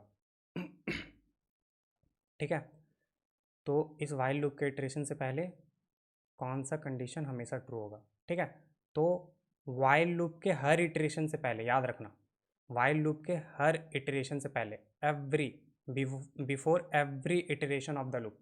ऐसा नहीं बोला है कि वाइल लूप के फर्स्ट इटरेशन से पहले, नहीं बोला है before every iteration of the loop, मतलब वाइल लूप के हर इटरेशन से पहले इन चारों में से कौन सा कंडीशन सेटिस्फाई करेगा। तो अब यहाँ पर कॉमन सेंस की बात है कि एक तो एल्गोरिदम का हमको कोई आइडिया नहीं है, ऊपर से ये इक्वेशंस कितना डेंजर लग रहा है, तो जाहिर सी बात है एग्जाम्पल लेके ही सॉल्व करेंगे। ठीक है ना, तो अब एग्जाम्पल कैसा लेंगे ये मैटर करता है, हम हमेशा बताएं। देखो यहाँ पर हमको क्या क्या मतलब किस वेरिएबल का वैल्यूज़ लेना है, तो क्वेश्चन में क्लियर बोला है कि एक्स पर पावर वाई हमको कंप्यूट करना है। ठीक है, और यहाँ पर फंक्शन में भी देख सकते हो क्या सेंड किया जा रहा है, एक्स का वैल्यू और वाई का वैल्यू सेंड किया जा रहा है। तो मतलब एक्स और वाई का वैल्यू ही हमको अज्यूम करना है। ठीक है, हाँ, तो एक्स और वाई का क्या वैल्यू अज्यूम करना है, तो हम बोले छोटा वैल्यू लो। तो अब छोटा वैल्यू क्या, तो देखो जब भी कोई ऐसा क्वेश्चन हो जिसमें दो वेरिएबल का तुमको क्या बोलते हैं वैल्यूज़ एज एन एग्जाम्पल लेना है, तो कभी भी टू टू मत लेना। रीज़न, क्योंकि टू पर पावर टू भी फोर होता है, टू इंटू टू भी फोर होता है। तो मान लो जब तुम नहीं होता है पूरा एग्जाम्पल सॉल्व कर लिया टू और टू के लिए, और लास्ट में तुमको ऑप्शन दिखा रहे यार, ऑप्शन में तो एक्स इंटू वाई भी है और एक्स पर पावर वाई भी है, और दोनों के लिए तो फोर आउटपुट आ रहा है, तो अब किसको एलिमिनेट करें, तो वापस से तुमको दूसरा एग्जाम्पल लेना होगा। तो बेटर क्या है कि पहले इस टू और टू को अवॉइड करो। तो क्या लो, थ्री टू लो, टू थ्री लो, ऐसा लो। ठीक है, क्यों, क्योंकि अगर टू पर पावर थ्री लेगा तो ये क्या होगा एट, लेकिन टू इंटू थ्री क्या होगा सिक्स, या फिर अगर थ्री पर पावर टू लेगा तो नाइन, थ्री इंटू टू क्या होगा सिक्स, तो ये सही है। ठीक है ना, तो ऐसा लो, तो आइदर थ्री टू या टू थ्री, तो हम लेते हैं थ्री टू। ठीक है, ले लिए। अब इस एग्जाम्पल के लिए हम सॉल्व करेंगे, तो चलो एक एक करके स्टेटमेंट रन करते हैं, और जस्ट वाइल लूप को इटरेट करने से पहले हम क्या बोलते हैं हर ऑप्शन को चेक करेंगे। ठीक है ना, कि कौन सा ऑप्शन सेटिस्फाई कर रहा है। तो चलो अभी फर्स्ट ऑप्शन के लिए देखते हैं। तो इस फर्स्ट ऑप्शन के लिए देख रहे हैं एक्स पर पावर वाई इक्वल्स टू ए पर पावर बी। तो ये फर्स्ट स्टेटमेंट क्या बोल रहा है कि एक रिजल्ट नाम का वेरिएबल क्रिएट करो, यहाँ देख सकते हो, और उसमें वैल्यू वन पुट करो। तो ये वाला पहले कर लो, सारे ऑप्शन के लिए ये वाला नहीं होता सूटेबल होगा। सूटेबल मतलब सारे ऑप्शन के लिए ये वाला चीज़ कॉमन होगा, क्योंकि ये जस्ट इनिशियलाइजेशन हो रहा है। तो रेस नाम का वेरिएबल में वन पुट कर दो, वन पुट कर दिए। अब आगे बोल रहा है एक वेरिएबल ए क्रिएट करो, उसमें एक्स का वैल्यू पुट करो। एक वेरिएबल ए क्रिएट कर दिए, उसमें एक्स का वैल्यू पुट कर दिए, एक्स का वैल्यू क्या है थ्री, थ्री पुट कर दिए। और आगे बोल रहा है एक वेरिएबल बी क्रिएट करो, उसमें वाई का वैल्यू पुट करो। तो एक वेरिएबल बी क्रिएट कर दिए, उसमें वाई का वैल्यू पुट करना है, वाई का वैल्यू क्या है टू, तो टू पुट कर दिए, हो गया। अब वाइल लूप रन करना है, तो क्वेश्चन में बोला है कि वाइल लूप के इटरेशन से पहले, ठीक है, वाइल लूप के हर इटरेशन से पहले कौन सा कंडीशन सेटिस्फाई करेगा। तो अभी हम वाइल लूप रन करने वाले हैं, तो इससे पहले ही चेक कर लो कि क्या ये कंडीशन हमेशा सेटिस्फाई करेगा। तो चलो करते हैं। तो x पर power a equals to a पर पावर b बोल रहा है, तो x और y का वैल्यू देख लो क्या है। तो x का वैल्यू क्या है, x का वैल्यू है 3 और y का वैल्यू है 2। तो ये हो जाएगा x पर पावर y, तो 3 पर पावर 2 इक्वल्स टू a पर पावर b। a और b का वैल्यू क्या है, a का वैल्यू है 3, b का वैल्यू है 2, तो 3 पर पावर 2। तो 3 पर पावर 2 3 पर पावर 2 सेम है, सही है। तो पहले इटरेशन के पहले तो सही है, वाइल लूप का फर्स्ट इटरेशन से पहले ये कंडीशन अभी तक सही है। अब चलो वाइल लूप को इटरेट करते हैं। तो कंडीशन चेक करो, क्या b is not equals to 0। तो b का वैल्यू क्या है, b का वैल्यू है 2। क्या 2 is not equals to 0, true. फिर वाइल लूप के अंदर एंटर कर जाएंगे। अब इस इफ़ के कंडीशन को चेक करो, क्या b मॉड्यूलो 2 इक्वल्स टू 0। तो b का वैल्यू क्या है 2, तो क्या 2 modulo 2 equals to 0, true. Condition true हो गया, तो ये वाला पूरा कोड एग्जीक्यूट होगा। तो एग्जीक्यूट करो, तो वेरिएबल a में वैल्यू स्टोर कराओ। क्या वैल्यू स्टोर कराओ, a इंटू ए का वैल्यू। तो a का वैल्यू क्या है 3, तो 3 इंटू 3 वैल्यू किस में स्टोर हो जाएगा, वेरिएबल a में। तो वेरिएबल a में 3 इंटू 3 स्टोर करा दो, विच इज़ 9। तो स्टोर करा दिए। अब नेक्स्ट स्टेटमेंट क्या बोल रहा है कि b equals to b by 2, मतलब b बाई 2 का वैल्यू b में स्टोर करा दो। तो b बाई 2 का वैल्यू चाहिए, राइट। तो b का वैल्यू क्या है 2, तो 2 बाई 2 का वैल्यू b में स्टोर करा दो, b में स्टोर करा दो। तो 2 बाई 2 कितना होगा 1, तो 1 b में स्टोर करा दो, तो 1 b में स्टोर करा दिए। तो अब ये पूरा कोड एग्जीक्यूट हो गया, ठीक है। तो अब ये ऑब्वियसली ये एल्स तो एग्जीक्यूट होगा नहीं, क्योंकि इफ़ एग्जीक्यूट हो गया तो एल्स एग्जीक्यूट नहीं होगा। तो वापस से वाइल लूप का कंडीशन चेक करना है, लेकिन क्वेश्चन में बोला है कि वाइल लूप को इटरेट करने से पहले इनमें से कौन सा कंडीशन सेटिस्फाई करेगा, ठीक है। तो अब हम वाइल लूप का कंडीशन चेक करने वाले हैं, मतलब इटरेट करने वाले हैं। तो फिर से इस कंडीशन को चेक करो क्या ये सही है, क्योंकि वाइल लूप के हर इटरेशन से पहले कंडीशन सेटिस्फाई होना चाहिए। तो चलो चेक करते हैं। तो x और y का वैल्यू देखो, तो x का वैल्यू है 3, y का वैल्यू है 2, तो 3 पर पावर 2 इक्वल्स टू a और b का वैल्यू देखो, तो a का वैल्यू है 9 और b का वैल्यू है 1, तो 9 पर पावर 1। तो ये है 3 स्क्वायर और ये है 9 पर पावर 1, तो दोनों ही 9 इक्वल्स टू 9, तो सही है, सही है, ठीक है ना। तो अभी भी सही है, तो अभी भी कोई प्रॉब्लम नहीं है। तो आगे इटरेट करो, ठीक है। कब तक इटरेट करेंगे, नहीं होता है, कम से कम 4-5 बार इटरेट करो, ठीक है। तो जब एलिमिनेट नहीं होगा तो दूसरे ऑप्शन में मूव कर जाएंगे, ठीक है ना। तो इस तरीके से ऑप्शन को एलिमिनेट करते हुए चलेंगे। तो अब मतलब नहीं होता है, अभी जो हम यहाँ पर वैल्यू कैलकुलेट किए, अभी जो इटरेशन से पहले यहाँ पर इवैल्यूएट किए, तो ये भी सेटिस्फाई कर रहा था। तो अब वापस से वाइल लूप का कंडीशन चेक करो। तो कंडीशन क्या है, b is not equals to 0, तो b का वैल्यू क्या है 1। तो क्या 1 is not equals to 0, true, condition true. तो अब वाइल लूप के अंदर का इफ़ स्टेटमेंट एग्जीक्यूट करो। तो इफ़ के अंदर का कंडीशन चेक करो, क्या b मॉड्यूलो 2 इक्वल्स टू 0, तो b का वैल्यू क्या है 1, तो क्या 1 मॉड्यूलो 2 इक्वल्स टू 0, फॉल्स। तो कंडीशन फॉल्स हो गया, तो एल्स में आ जाएगा। अब एल्स के अंदर के कोड को एग्जीक्यूट करो। तो बोल रहा है कि रेस वेरिएबल में रेस इंटू ए का वैल्यू स्टोर कराओ। तो रेस का वैल्यू क्या है 1 और ए का वैल्यू क्या है 9, तो 9 इंटू 1 का वैल्यू किस में स्टोर कराओ, रेस में। तो रेस में 9 इंटू 1 मतलब 9 स्टोर करा दो, तो 9 स्टोर करा दिए। अब नेक्स्ट स्टेटमेंट एग्जीक्यूट करो। तो क्या बोल रहा है, वेरिएबल बी में मतलब शॉर्ट रीडिंग यूज़ करो, क्योंकि यहाँ पर बी है। तो वेरिएबल बी के वैल्यू में 1 सब्ट्रैक्ट करा दो।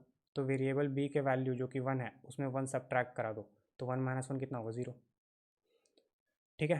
तो अब ये पूरा कोड एग्जीक्यूट हो गया। तो अब वाइल लूप का कंडीशन चेक होगा, तो उससे पहले, क्योंकि अब वाइल लूप को इटरेट करने वाले हैं, उससे पहले चेक कर लो क्या ये कंडीशन सेटिस्फाई कर रहा है। तो चलो चेक करते हैं। तो x पर पावर y चेक करना है हमको, तो x और y का वैल्यू देख लो। x का वैल्यू है 3, y का वैल्यू है 2, तो 3 बाई 2 इक्वल्स टू ए और b का वैल्यू देख लो।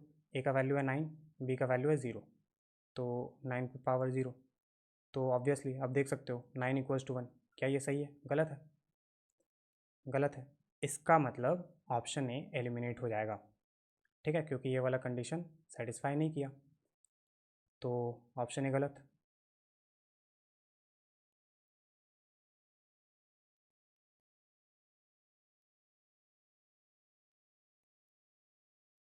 ऑप्शन ए इज़ रॉन्ग, ठीक है। तो अब सारे जितने भी मॉडिफिकेशन किए थे हम सारे को ओरिजिनल वैल्यू में ले जाओ।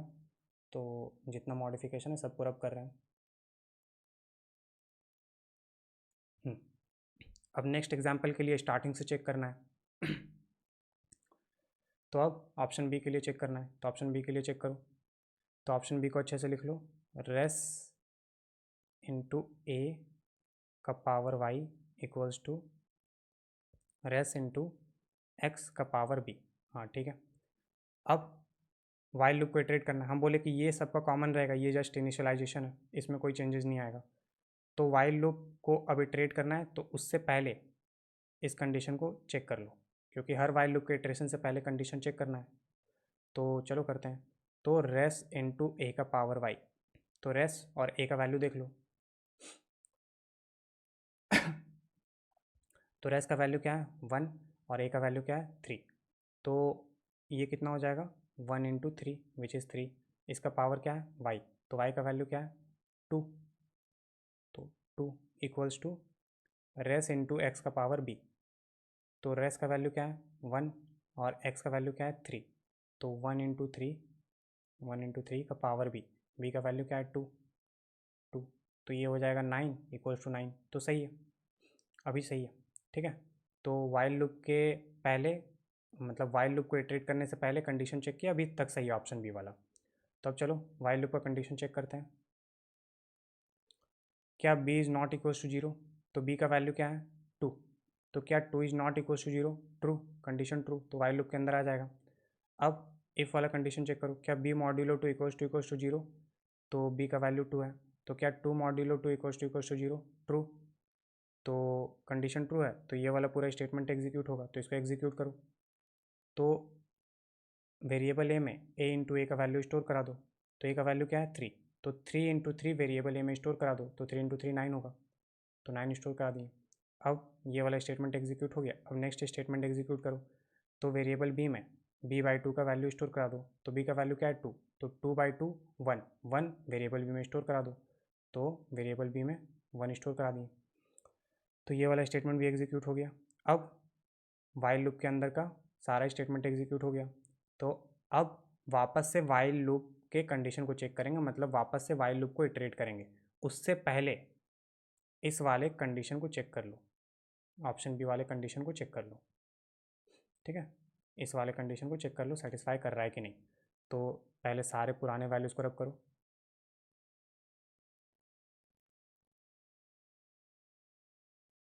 तो अब क्या चाहिए हमको, रेस इंटू ए। तो रेस और ए का वैल्यू क्या है, रेस का वैल्यू है 1 और ए का वैल्यू है 9।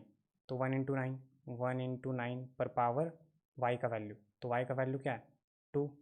तो 2 equals to race into x. तो रेस और एक्स का वैल्यू, तो रेस का वैल्यू है 1, एक्स का वैल्यू है 3। तो 1 × 3 और बी का वैल्यू क्या है, क्योंकि अब बी का वैल्यू चाहिए, तो बी का वैल्यू है 1। तो अब क्लियरली हम लोग देख सकते हैं कि ये हो जाएगा 81 और ये हो जाएगा 3। तो ये गलत है, 81 3 के बराबर नहीं है। तो इसका मतलब ऑप्शन बी भी गलत है, ठीक है। तो ऑप्शन बी एलिमिनेट हो गया, क्योंकि कंडीशन सेटिस्फाई नहीं किया।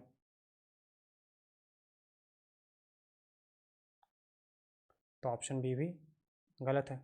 तो अब वापस से सारे वेरिएबल्स के वैल्यू को ओरिजिनल फॉर्म में ले जाओ। तो 9 रब करो, हाँ पुराने एरोज़ को भी रब कर रहे हैं। तो अब ऑप्शन सी के लिए चेक करना है। तो ऑप्शन सी को भी लिख लो, एक्स पर power Y equals to race into A पर पावर बी। और हाँ, हम स्टार्टिंग में याद करो, हम बोले थे कि कब तक वाइल लूप को इटरेट कराएंगे, क्या हमेशा इटरेट कराएंगे। मान लो किसी एग्जाम्पल के लिए, मान लो किसी ऑप्शन के लिए इटरेट हो ही रहा है, हो ही रहा है, हो ही रहा है, तो क्या हमेशा इटरेट कराएंगे, नहीं। देखो ज़रूरत ही नहीं पड़ेगा, हम छोटा वैल्यू लिए राइट, छोटा वैल्यू लिए हैं, तो बी का वैल्यू देखो हमेशा डिक्रीज होगा, आइदर बी बाई टू के कारण या बी माइनस वन के कारण, तो कभी ना कभी बी का वैल्यू ज़ीरो होगा। ठीक है, तो वो ऑटोमेटिकली जब तुम बार बार इटरेट करेगा 2-3 बार, तो ऑटोमेटिकली तुम्हारा वाइल लूप टर्मिनेट कर जाएगा। ठीक है, तो जब टर्मिनेट कर जाएगा तो दूसरे ऑप्शन में मूव कर जाओ, मतलब वो ऑप्शन तुम्हारा एलिमिनेट नहीं हुआ। ठीक है, तो इस बात का ध्यान रखना, वो हम गलती से बता दिए थे कि 4-5 बार ही इटरेट करना है, ऐसा नहीं है, अपने आप तुम्हारा वाइल लूप टर्मिनेट कर जाएगा, क्योंकि हम लोग छोटा वैल्यू कंसिडर किए हैं, इसीलिए छोटा वैल्यू कंसिडर करने बोलते हैं। ठीक है, तो अब इस वाले इक्वेशन के लिए चेक करना है, तो अब हम लोग वाइल लूप के कंडीशन को चेक करने वाले हैं। तो वाइल लूप को इटरेट करने से पहले इस वाले कंडीशन को चेक कर लो कि सेटिस्फाई कर रहा है कि नहीं। तो x पर पावर y चाहिए, तो x का वैल्यू क्या है, x का वैल्यू 3, y का वैल्यू है 2, तो 3 पर power 2 equals to race into ए का पावर b, तो रेस का वैल्यू क्या है 1, 1 इंटू ए और b का वैल्यू क्या है, ए का वैल्यू है 3, b का वैल्यू है 2, तो 3 पर पावर 2, तो 9 इक्वल्स टू 9। अभी तक सेटिस्फाई कर रहा है, अभी तक ठीक है। तो चलो अब वाइल लूप को इटरेट करते हैं, तो कंडीशन चेक करो, क्या b is not equals to zero, तो b का वैल्यू क्या है 2, तो क्या 2 is not equals to zero, true, condition true है, तो वाइल लूप के अंदर आ जाएगा, इफ़ को एग्जीक्यूट करेगा, तो इफ़ के अंदर कंडीशन को चेक करो, क्या b modulo 2 equals to zero, तो b का वैल्यू क्या है 2, तो 2 modulo 2 equals to zero, true, condition true, तो इफ़ के अंदर वाला स्टेटमेंट एग्जीक्यूट होगा। तो इसमें क्या बोल रहा है, ए इंटू ए का वैल्यू वेरिएबल ए में स्टोर कराओ, तो ए का वैल्यू क्या है 3, तो 3 इंटू थ्री वेरिएबल ए में स्टोर कराना है, तो 3 इंटू थ्री मतलब 9, तो वेरिएबल ए में 9 स्टोर करा दिए। अब सेकंड स्टेटमेंट एग्जीक्यूट करो, तो b बाई टू का वैल्यू वेरिएबल b में स्टोर कराना है, तो b बाई टू, तो b का वैल्यू क्या है 2, तो 2 बाई टू मतलब 1, 1 किस में स्टोर कराना है, वेरिएबल b में, तो वेरिएबल b में 1 स्टोर करा दो, करा दिए। ठीक है, तो अब देखो इफ़ के अंदर का सारा कोड एग्जीक्यूट हो गया, मतलब वाइल के अंदर का सारा कोड एग्जीक्यूट हो गया। अब वापस से वाइल लूप का कंडीशन चेक होगा, लेकिन वाइल लूप को इटरेट करने से पहले इस वाले कंडीशन को चेक कर लो सेटिस्फाई कर रहा है कि नहीं। तो पुराने वैल्यूज़ को रब कर रहे हैं, तो अब x पर पावर y, तो x और y का वैल्यू चाहिए, तो x का वैल्यू क्या है 3, y का वैल्यू क्या है 2, तो 3 पर पावर 2। अब रेस इंटू ए पर पावर b का वैल्यू चाहिए, रेस का वैल्यू क्या है 1, तो 1 इंटू ए पर पावर b, तो a और b का वैल्यू चाहिए, तो a का वैल्यू है 9, b का वैल्यू है 1, तो 9 पर पावर 1, तो ये देख सकते हो 9, 9 इक्वल्स टू 9, तो अभी भी कंडीशन सेटिस्फाइड है। ठीक है, तो चलो वापस से वाइल लूप इटरेट करते हैं, क्योंकि अभी तक सही है, अभी तक कंडीशन सेटिस्फाइड है।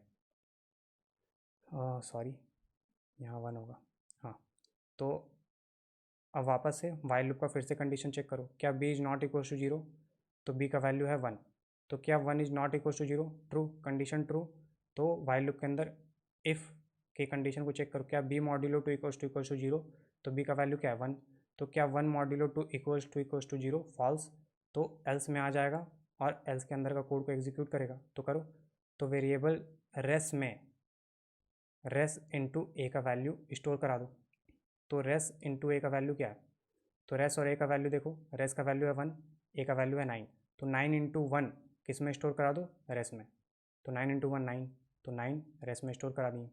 अब नेक्स्ट स्टेटमेंट क्या बोल रहा है कि वेरिएबल बी में, ठीक है दोनों बी सेम है, तो शॉर्ट में रीड करो कि वेरिएबल बी के वैल्यू में 1 सब्ट्रैक्ट कर दो, तो वेरिएबल बी का वैल्यू क्या है 1, तो 1 में 1 सब्ट्रैक्ट करेंगे तो कितना होगा 0, तो बी का वैल्यू 0 हो गया।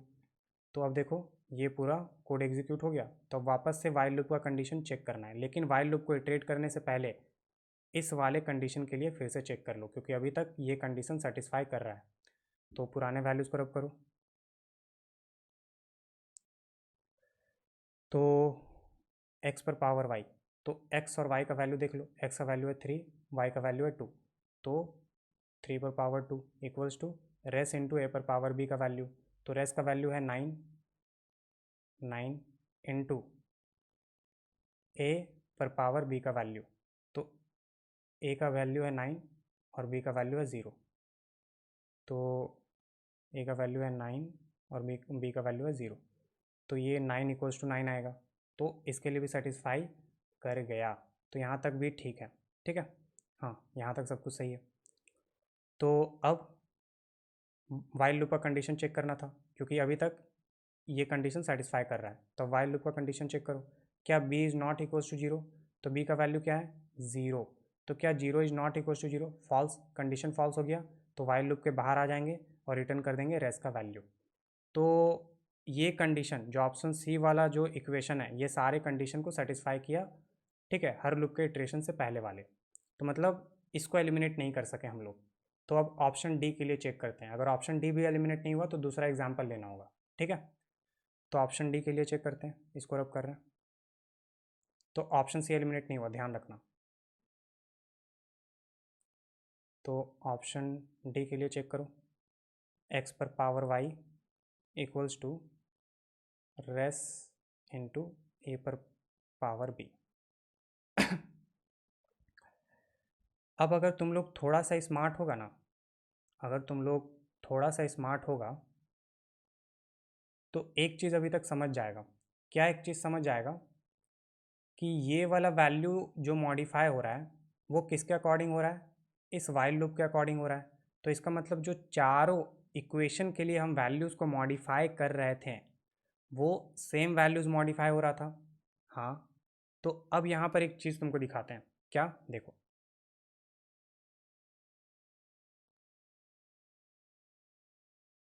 ये इक्वेशन याद है, ये इक्वेशन तुम लोग को याद है कि इसमें मेरा पूरा सेटिस्फाई कर गया था, ठीक है। X equals to three, y equals to two जो एग्जाम्पल लिए, इसके लिए ये वाला इक्वेशन पूरा सेटिस्फाई कर गया था, इसीलिए ऑप्शन सी को एलिमिनेट नहीं कर सकें।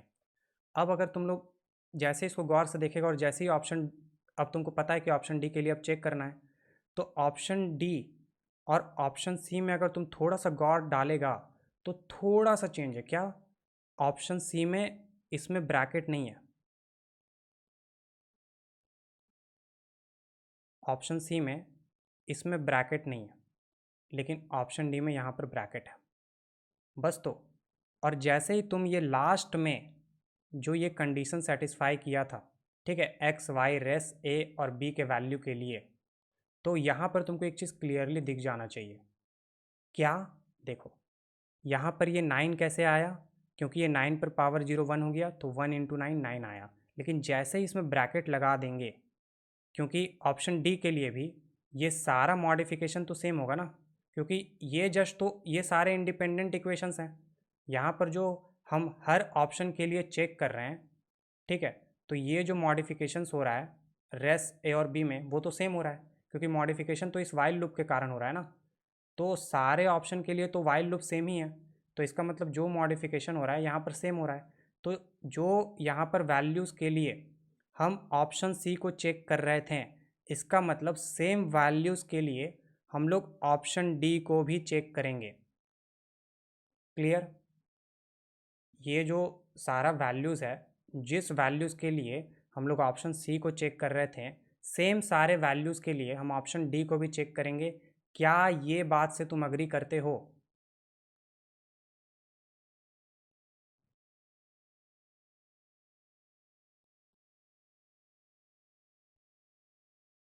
क्या इस बात से अग्री करते हो? सब कोई करता है, ठीक है, सब कोई करता है ना। नहीं, कुछ लोगों का नहीं नहीं नहीं सर हम नहीं करते एग्री, ठीक है, ऐसा मत बोलना, ठीक है। हाँ, सब कोई करता है कि यहाँ पर जितना भी वैल्यू मॉडिफाई हो रहा है वो सारे सेम वैल्यूज़ के लिए हम सारे ऑप्शन को चेक करेंगे, ठीक है, सेम वैल्यूज़ के लिए सारे ऑप्शन चेक हो रहे हैं, ठीक है ना। तो ऑब्वियस सा बात है कि जिन वैल्यूज़ के लिए हम लोग ऑप्शन सी को चेक कर रहे हैं, सेम वैल्यूज़ के लिए ऑप्शन डी भी चेक होगा। हाँ, तो मान लो कि जब हम ऑप्शन डी को चेक कर रहे हैं तो यहाँ पर सिर्फ क्या चेंज है, एक चेंज है, क्या, कि इस वाले सिचुएशन में यहाँ पर ब्रैकेट लगा हुआ है, बस। तो अब देखो, तुम जो लास्ट में जो वैल्यूज़ के लिए चेक किया था, जब इसमें तुम ब्रैकेट लगा देगा तो अब क्या हो जाएगा, अब इस पूरे को लिखो तो 3² equals to 9 equals to 9 into 9 पर पावर 0 कितना होगा, 9 इंटू 9 81, 81 पर पावर 0 1। तो क्या 9 इक्वल्स टू 1 है, नहीं। तो यहीं से तुम ऑब्जर्व करके बोल सकते हो कि ऑप्शन डी तो गलत हो जाएगा। बोलेगा सर एग्ज़ाम में इतना सोच पाएंगे, इसलिए सोच पाएगा क्योंकि ये लास्ट इटरेशन का रिजल्ट है, मिडिल इटरेशन का नहीं। हाँ, इससे पुराने वैल्यूज़ के लिए अगर ऐसा सिचुएशन क्रिएट होता तब तुम ऑब्जर्व नहीं कर पाता, बिल्कुल नहीं कर पाता, बिल्कुल नहीं, क्योंकि ये तुम्हारे रफ नोटबुक में प्रेजेंट रहेगा, राइट। यहाँ तो मेरे पास रब करने का फैसिलिटी है, इसीलिए हम रब कर रहे हैं ना, लेकिन तुम्हारे पास तो रब करने का फैसिलिटी नहीं होगा, तुम्हारे नोटबुक में ये प्रेजेंट रहेगा। तो जैसे ही तुम ऑप्शन डी को अपने नोटबुक में लिखेगा ना, ऐसे ये वाला तुम्हारे रफ नोटबुक में प्रेजेंट है, और जस्ट इसके बाद तुम क्या लिखने वाला है, एक्स पर power Y equals to res into A पर पावर बी। अब तुम जैसे इसको लास्ट में ही तुम सॉल्व किया है तो थोड़ा सा दिमाग में आएगा ये तो एग्जैक्टली सेम है, बस डिफरेंस कहाँ पर है कि यहाँ पर ब्रैकेट नहीं है और लास्ट के वैल्यूज़ हम यहाँ पर ये यूज़ किए हैं, तो तुरंत दिमाग में नहीं होता, तुरंत आँख से दिखेगा अरे यार यहाँ ब्रैकेट लगाएंगे ये तो फिर किसी का ही पावर 0 1 हो जाएगा, तो मतलब अब तो कंडीशन सेटिस्फाई नहीं करेगा। तो इसका मतलब ऑप्शन डी क्लियरली लास्ट वाले इटरेशन में फेल कर जाएगा। हो सकता है पुराने सारे इटरेशन में पास कर जाए, हो सकता है, ठीक है, क्योंकि हम लोग यहाँ पर लूप को 3 बार इटरेट किए हैं, तो 3 बार हम लोग कंडीशन को चेक किए हैं, तो हो सकता है पहले 2 वैल्यूज़ के लिए कंडीशन को सेटिस्फाई कर जाए, ये जो कंडीशन है पहले 2 वैल्यूज़ के लिए या फिर पहले 2 इटरेशन से पहले सेटिस्फाई कर जाए, लेकिन जैसे ही लास्ट टाइम पे ये वैल्यूज़ को पुट करेंगे इस वाले इक्वेशन में, तो ये वाला फेल कर जाएगा, और यहाँ पर हम देख चुके हैं 9 = 1 हो जाएगा, तो अब फेल कर जाएगा। तो जैसे ही यहाँ पर ये ब्रैकेट लगाएं तो ये मेरा क्या बन गया, ये बन गया मेरा ऑप्शन डी। तो अब 9 × 9 पे ब्रैकेट लगा दो, तो अब ये क्या हो जाएगा 9 = 1। तो यहाँ पर हम देख लिए कि 9 = 1 तो गलत है, तो इसका मतलब ऑप्शन डी एलिमिनेट हो जाएगा। तो ये तुम एग्ज़ाम में ऑब्जर्व कर लेगा, क्योंकि ये तुम्हारे रफ नोटबुक में लास्ट में प्रेजेंट रहेगा और उसके जस्ट बाद तुम ये लिखने वाला होगा ऑप्शन डी का इक्वेशन, ठीक है। तो इस तरीके से ऑप्शन डी एलिमिनेट हो गया, और ऑप्शन सी जो एलिमिनेट नहीं हुआ था, option C is the correct option, क्योंकि ऑप्शन सी सारे वैल्यूज़ के लिए कंडीशन को सेटिस्फाई किया था हर इटरेशन से पहले, ठीक है। तो option C is the correct option. Clear,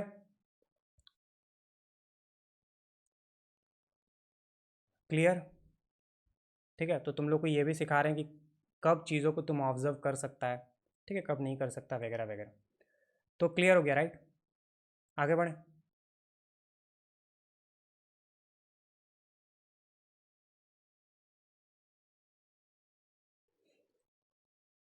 ठीक है, तो अब हम आगे बढ़ रहे हैं। तो लूप इनवेरिएंट का लास्ट क्वेश्चन, उसके बाद और भी है, उसके बाद ये सब छोटे छोटे 3-4 क्वेश्चन है, ये फटाफट हो जाएगा, इसको भी कर लेते हैं। ये भी लूप इनवेरिएंट का क्वेश्चन है, ठीक है। तो इसको पढ़ो। Consider the C program fragment below, तो तुमको एक सी प्रोग्राम दिया हुआ है, ठीक है, which is mean to divide x by y. तो बोल रहा है कि एक्स से वाई को डिवाइड करने के लिए ये प्रोग्राम लिखा हुआ है, ठीक है। फिर आगे बोल रहा है यूजिंग रिपीटेड सब्ट्रैक्शंस, मतलब ये जो एक्स को वाई से डिवाइड कर रहे हैं नॉर्मल तरीके से नहीं कर रहे हैं, सब्ट्रैक्शन रिपीटेड सब्ट्रैक्शन का यूज़ करके हम लोग एक्स को वाई से डिवाइड कर रहे हैं, ऐसा बोल रहा है। फिर बोल रहा है the variables x Y Q and R all unsigned int. तो बोल रहा है कि जो X Y Q and R है वो तुम्हारा पॉजिटिव नंबर है, ऐसा बेसिकली बोल दिया, ठीक है, क्योंकि अनसाइंड इंटीजर है, साइंड इंटीजर है नहीं, तो अनसाइंड इंटीजर मतलब पॉजिटिव नंबर, तो x Y Q and r are all positive number, ऐसा बोल दिया, ठीक है। अब आगे बोल रहा है which of the following conditions on the variables x Y Q and r before the execution of the fragment will ensure that the loop terminated in a state satisfying the condition x equals to this। तो बोल रहा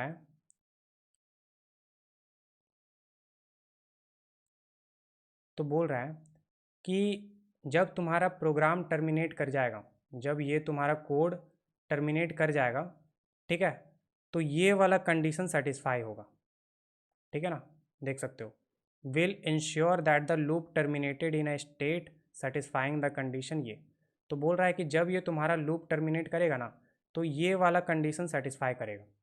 ठीक है, अब बोल रहा है कि which of the following conditions on the variables x Y Q and r before the execution of the fragment will ensure कि जब लूप टर्मिनेट कर जाएगा तो ये कंडीशन सेटिस्फाई होगा। तो बोल रहा है कि लूप टर्मिनेट करने के बाद ये वाला कंडीशन सेटिस्फाई करना चाहिए। तो इस लूप को स्टार्ट करने से पहले क्या कंडीशंस होना चाहिए तुम्हारे variable x Y Q and r में सच दैट लूप टर्मिनेट करने के बाद तुम्हारा ये वाला कंडीशन सेटिस्फाई हो, ये पूछ रहा है। ठीक है, तो फिर से बोल रहे, ध्यान से सुनो। बोल रहा है कि ये इस लूप को एग्जीक्यूट करने से पहले variable x Y Q and r में क्या कंडीशन होना चाहिए सच दैट लूप टर्मिनेट करने के बाद ये वाला कंडीशन सेटिस्फाई हो। ठीक है, तो हमको लूप एग्जीक्यूट करने से पहले का कंडीशन बताना है, ये बेसिकली पूछ रहा है। तो लूप एग्जीक्यूट करने से पहले क्या कंडीशन होना चाहिए सच दैट लूप टर्मिनेट करने के बाद ये वाला कंडीशन सेटिस्फाई हो। ठीक है, तो देखो इसको कैसे सॉल्व करेंगे। अब स्टूडेंट बोलेगा कि सर एक काम करते हैं ना कि इसमें भी एग्जाम्पल ले लेते हैं। अच्छा हमको एक बात बताओ, इसमें तुम एग्जाम्पल लेगा दैट्स फाइन, लेकिन यहाँ पर हमको पूछा है लूप एग्जीक्यूट करने से पहले का। लूप एग्जीक्यूट करने मतलब लूप टर्मिनेट के बाद का कंडीशन नहीं पूछा है तुमको, लूप टर्मिनेट के बाद का कंडीशन दिया हुआ है, देख सकते हो। लूप टर्मिनेट के बाद का कंडीशन तुमको दिया हुआ है। तुमको लूप एग्जीक्यूट करने के पहले का कंडीशन पूछा है कि क्या होना चाहिए सच दैट ये वाला कंडीशन सेटिस्फाई हो। तो यहाँ पर तुम एग्जाम्पल किस तरीके से लेगा, किस तरीके से लेगा? क्योंकि हम एग्जाम्पल लेते हैं रैंडमली, कोई एग्जाम्पल लेते हैं, तो यहाँ पर रैंडमली एग्जाम्पल लेने से तो नहीं चलेगा। हमको ऐसा एग्जाम्पल लेना होगा जो लूप टर्मिनेट करने के बाद इस कंडीशन को सेटिस्फाई हो। मतलब यहाँ पर तुमको लूप टर्मिनेट करने के बाद जो कंडीशन सेटिस्फाई होगा वो दे दिया है, तो यहाँ पर इस कंडीशन के हिसाब से हमको एग्जाम्पल लेना होगा। ठीक है, मतलब x equals to y into q plus r. तो भाई तुमको समझ में आ रहा है कि x equals to y into q plus r, इसके लिए एग्जाम्पल मतलब जब मेरा लूप टर्मिनेट करे तो ये वाला कंडीशन सेटिस्फाई होना चाहिए। तो इसके हिसाब से हमको एक्स वाई का वैल्यू लेना पड़ेगा। एक्स और वाई का वैल्यू क्यों लेना पड़ेगा? क्यू एंड आर का वैल्यू क्यों नहीं लेना पड़ेगा? क्यू एंड आर का ही वैल्यू लेना पड़ेगा, क्योंकि यहाँ पर ना हमको क्यू का इनिशियल वैल्यू पता है, ठीक है, ना हमको कुछ क्या बोलते हैं आर के बारे में पता है। ठीक है, हमको यहाँ पर लिटरली कुछ भी नहीं पता है, ठीक है, कि क्या है क्या नहीं है वगैरह वगैरह। ठीक है, लेकिन एक आइडिया लगा सकते हैं हम लोग, अभी हम बताएंगे। लेकिन एक चीज़ तुम लोग को ये समझ में आ रहा है कि यहाँ पर एग्जाम्पल लेना थोड़ा थोड़ा नहीं, काफ़ी मुश्किल है, क्योंकि हम लोग को इस इक्वेशन के हिसाब से एग्जाम्पल लेना पड़ेगा। क्योंकि जब ये लूप टर्मिनेट करेगा तो ये वाला बोल रहा है कि कंडीशन सेटिस्फाई होना चाहिए, तो इस कंडीशन के अकॉर्डिंग हमको एक्स वाई क्यू आर वगैरह वगैरह का एग्जाम्पल लेना पड़ेगा, मतलब एक्स वाई क्यू आर का वैल्यू लेना पड़ेगा। ठीक है, तो एग्जाम्पल हमको ऐसा लेना पड़ेगा जो इस कंडीशन को सेटिस्फाई करे।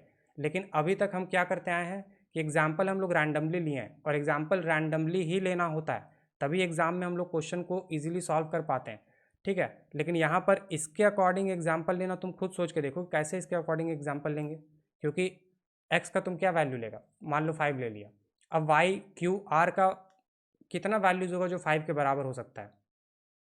Don't know. मान लो y का वैल्यू तुम ले लिया 2, q का वैल्यू ले लिया 2, ठीक है, r का वैल्यू ले लिया 1, या फिर y का वैल्यू ले लिया तुम 5, q का वैल्यू ले लिया 1, r का वैल्यू ले लिया 0, इस तरीके से। तो डोंट नो कि हमको x y q r का क्या वैल्यूज लेना है।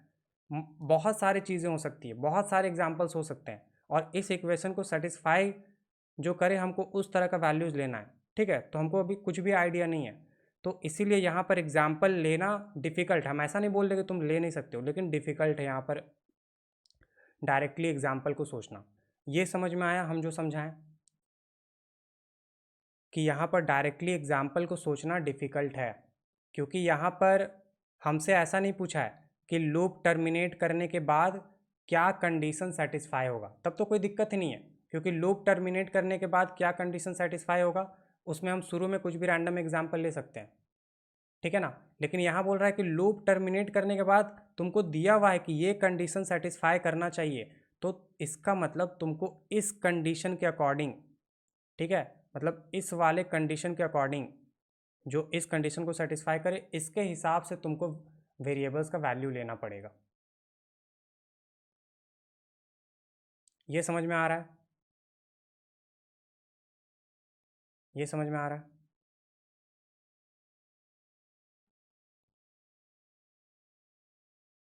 हम जो बोले समझ में आया?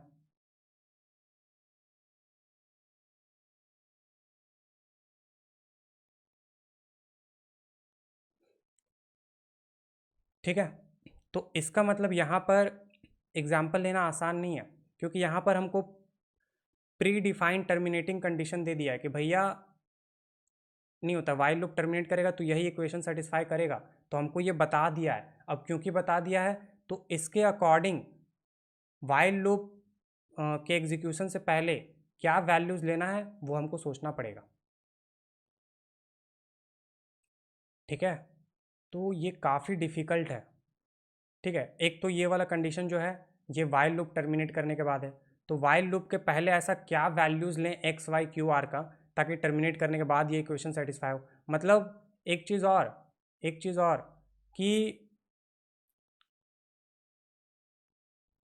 कि ये वाला जो इक्वेशन दिया हुआ है ये तो वाइल लूप के टर्मिनेट के बाद दिया हुआ है, तो वाइल लूप के एग्जीक्यूशन के पहले हमको ऐसा वैल्यू लेना होगा एक्स वाई क्यू आर का कि जो टर्मिनेट के बाद इस इक्वेशन को सेटिस्फाई करे। मतलब ये वाला भी जो हम बोल रहे थे ये भी नहीं है, ये भी नहीं है। मतलब यहाँ पर भी तुम कुछ सोच सकते हो कि चलो कम से कम एक्स का 5 ले लो, वाई का 2 ले लो, क्यू का 2 ले लो, आर का 1 ले लो, यहाँ पर ये कर सकते थे, ठीक है, कि चलो कम से कम कुछ तो ले लो। लेकिन ये तो जो कंडीशन दिया हुआ है, ये जो कंडीशन दिया हुआ है, ये जो कंडीशन दिया हुआ है, ये कंडीशन तो लूप टर्मिनेट के बाद है ना, और हमसे पूछ रहा है कि लूप के एग्जीक्यूशन के पहले क्या कंडीशन होना चाहिए। मतलब हमको बोल दिया है कि लूप के पहले, ठीक है, क्या कंडीशन होना चाहिए। तो हमको इस तरीके से एक्स वाई क्यू आर का वैल्यूज़ लेना पड़ेगा सच दैट कि जब ये मेरा लूप टर्मिनेट करे तो मेरा ये इक्वेशन सेटिस्फाई हो। मतलब ये सब भी नहीं लेना है, जो हम बोल रहे थे कि ये सब लेने से चलेगा, ये सब भी लेने से नहीं चलेगा, क्योंकि ये तो लूप के बाद वाला कंडीशन है। लेकिन हमसे लूप से पहले का कंडीशन पूछ रहा है कि लूप एग्जीक्यूट करने से पहले क्या कंडीशन होना चाहिए सच दैट कि लूप टर्मिनेट करने के बाद तुम्हारा ये वाला इक्वेशन सेटिस्फाई हो। तो इसका मतलब ये सब वैल्यूज़ भी लेने से नहीं चलेगा, ये वैल्यूज़ भी लेने से नहीं चलेगा। तो अब देखो हमको कुछ पता ही नहीं है कि क्या एग्जाम्पल लेना है, क्योंकि लूप टर्मिनेट करने के बाद ये इक्वेशन सेटिस्फाई होगा। तो लूप के एग्जीक्यूशन से पहले क्या वैल्यूज़ लें इनका कि मेरा टर्मिनेट करने के बाद ये इक्वेशन को सेटिस्फाई करे। अब मान लो कुछ भी वैल्यू ले लिए हैं, अब मान लो लूप को पूरा टर्मिनेट किए हैं, इस इक्वेशन को सेटिस्फाई नहीं किया तो ख़त्म। फिर दूसरा एग्जाम्पल लो, मतलब हम एग्जाम्पल लेंगे बस यही करेंगे कि इस इक्वेशन को सेटिस्फाई करना होगा पहले। मतलब ऐसा पहले एग्जाम्पल सोचो जो लूप टर्मिनेट करने के बाद इस इक्वेशन को सेटिस्फाई करे, ठीक है। तो पहले उस एग्जाम्पल को सोचना पड़ेगा। तो मान लो हम लोग कोई एक्स वाई क्यू आर का वैल्यूज़ लिए हैं और उन वैल्यूज़ के लिए हम चेक कर रहे हैं कि लूप टर्मिनेट करने के बाद इस इक्वेशन को सेटिस्फाई किया या नहीं। तो मान लो कि हम लोग 6-7 बार वैल्यूज़ ले लिए और मान लो कि एट्थ टाइम पे तुम जो एग्जाम्पल लिया ये इक्वेशन को सेटिस्फाई कर गया आफ्टर एग्जीक्यूटिंग द लूप, मतलब आफ्टर लूप टर्मिनेशन, ठीक है। मान लो कि तुम 7-8 टाइम्स ट्राई किया, ठीक है, इनका कुछ कुछ वैल्यूज़ लेके, और फिर तुम लूप को एग्जीक्यूट किया और लूप टर्मिनेट करने के बाद, ठीक है, मतलब लूप टर्मिनेट करने के बाद, हाँ, लूप टर्मिनेट करने के बाद इस इक्वेशन में वैल्यूज़ को पुट किया और वैल्यूज़ को पुट करके चेक किया कि हाँ कंडीशन को सेटिस्फाई कर गया, ठीक है, हाँ कर गया सेटिस्फाई। तो अब जो तुम एग्जाम्पल लिया है 7 to 8 टाइम ट्राई करने के बाद, अब उन एग्जाम्पल्स को तुमको इन इक्वेशंस में पुट करना पड़ेगा। अब यहाँ पर उन एग्जाम्पल्स के लिए एक एक करके तुम ऑप्शंस को एलिमिनेट करो। मतलब एक तो तुम 7-8 टाइम्स ट्राई 7 से 8 बार ट्राई किया कि एक सही एग्जाम्पल ढूंढ सको, और उसके बाद फिर जो एग्जाम्पल ढूंढा है उसके लिए इन चारों में से नहीं होता, ऑप्शन को एलिमिनेट करो। कितना ज़्यादा हेक्टिक टास्क है ये, कितना ज़्यादा हेक्टिक टास्क है। तो ये आसान नहीं है, मतलब डायरेक्टली इसको एग्जाम्पल के थ्रू तो सॉल्व नहीं कर सकते, मतलब डायरेक्टली सॉल्व नहीं कर सकते, तो इसमें लॉजिक लगाना पड़ेगा। अब क्या लॉजिक लगाएंगे, अब वो देखो। अब देखो क्वेश्चन में बोल क्या रहा है कि हम लोग को x divide by y perform करना है। ये कैसे परफॉर्म हो रहा है, रिपीटेड सब्ट्रैक्शन से। तो हम लोग सब्ट्रैक्ट कहाँ कर रहे हैं, वाइल लूप के अंदर। ये स्टेटमेंट देखो, r equals to r minus y, तो मतलब r equals to r minus y कर रहे हैं। तो x को y से डिवाइड करना है रिपीटेड सब्ट्रैक्शन से। तो जाहिर सी बात है रिपीटेड सब्ट्रैक्शन किस में होगा, x में ही होगा ना, तभी तो x डिवाइड बाई वाई होगा। तो x में हम लोग रिपीटेड सब्ट्रैक्शन करेंगे y को, तब जाके x से y को डिवाइड कर पाएंगे। ठीक है, मतलब जब x को हम रिपीटेड सब्ट्रैक्शन करेंगे y से, तब हम जाकर x को y से डिवाइड कर पाएंगे। हाँ ठीक है ना। तो इसका मतलब मेरा r का इनिशियल वैल्यू क्या होना चाहिए, x। तो एक चीज़ हमको पता चल गया कि r का इनिशियल वैल्यू x होना चाहिए। क्यों, क्योंकि हमको x डिवाइड बाई y करना है, तो जाहिर सी बात है x में ही तो हमको y रिपीटेडली सब्ट्रैक्ट कराना है ना। तो यहाँ पर इक्वेशन क्या है, r equals to r minus y. तो जाहिर सी बात है कि ये x जब हमको दिख नहीं रहा है कहीं वाइल लूप के अंदर, तो और r में हम y माइनस करा रहे हैं, इसका मतलब r का ही इनिशियल वैल्यू x लिया होगा। ठीक है, तो हमको पता चल गया कि इस लूप के एग्जीक्यूशन से पहले r का इनिशियल वैल्यू क्या होगा, x। एक चीज़ हमको मिल गया, एक कंडीशन हमको मिल गया कि लूप एग्जीक्यूशन से पहले r का ही वैल्यू x होगा, तभी तो हम लोग x में रिपीटेडली y सब्ट्रैक्ट कराएंगे ना। क्योंकि वाइल लूप के अंदर क्या है, r माइनस वाई, तो x में से y रिपीटेडली सब्ट्रैक्ट कैसे कराएंगे, जब r को x से इनिशियलाइज करेंगे। ठीक है, तो यहाँ पर एक चीज़ समझ में आ गया कि r इक्वल्स टू एक्स मेरा होगा लूप एग्जीक्यूशन से पहले, तो एक चीज़ हमको मिल गया। हाँ, अब देखो, तो देख लो r इक्वल्स टू एक्स किस ऑप्शन में है। तो अगर तुम देखेगा ऑप्शन बी और ऑप्शन सी में तुमको r इक्वल्स टू एक्स दिखेगा, r इक्वल्स टू एक्स दिखेगा। तो इसका मतलब ऑप्शन बी और सी में कोई करेक्ट है। क्लियर, हाँ। अब तुमको कौन सा कंडीशन सेटिस्फाई करवाना है टर्मिनेट के बाद, ये वाला। तो अब इस कंडीशन को देखो, हम लिख रहे हैं x equals to y into q plus r. ठीक है, अब देखो ये वाला जो इक्वेशन है, ये वाला जो इक्वेशन है, ये तो लूप टर्मिनेशन के बाद है। तो लूप एग्जीक्यूशन से पहले ये क्या होना चाहिए, अभी हम बताएं, r इक्वल्स टू एक्स। तो हमको ये बताओ, जो लूप एग्जीक्यूशन से पहले ये होना चाहिए x इक्वल्स टू आर, तो x इक्वल्स टू आर ये इक्वेशन कब होगा, जब ये q इंटू वाई जीरो हो जाएगा। जब ये q इंटू वाई जीरो हो जाएगा तो मेरा x इक्वल्स टू आर हो जाएगा। ठीक है, क्योंकि अभी हम देखें कि लूप, अभी हम देखें कि लूप एग्जीक्यूशन से पहले r equals to x condition satisfy होना चाहिए। ठीक है, तो अब ये वाला जो मेरे को इक्वेशन दिया हुआ है, ये तो लूप टर्मिनेशन का बाद का है।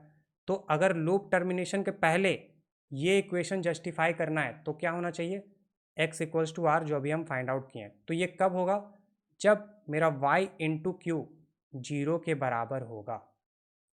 अब हमको ये बताओ कि y इंटू क्यू मेरा जीरो के बराबर करना है, तो इसका मतलब y और q में दोनों में से कम कोई एक जीरो होना चाहिए, राइट। तो कौन सा जीरो होगा, y इंटू क्यू में कौन सा इनिशियली जीरो हो सकता है, क्या y इनिशियली जीरो हो सकता है, कभी नहीं हो सकता। क्यों, क्योंकि अगर मान लो y इनिशियली जीरो हुआ, तो अगर मेरा y इनिशियली जीरो हुआ, तो यहाँ पर r में से जब r माइनस वाई करेंगे तो यह क्या होगा, r equals to r minus y, और अभी हम बोले कि अगर वाई मेरा जीरो हुआ तो r equals to r minus zero, तो ये क्या होगा एट द एंड, ये एट द एंड होगा r equals to are.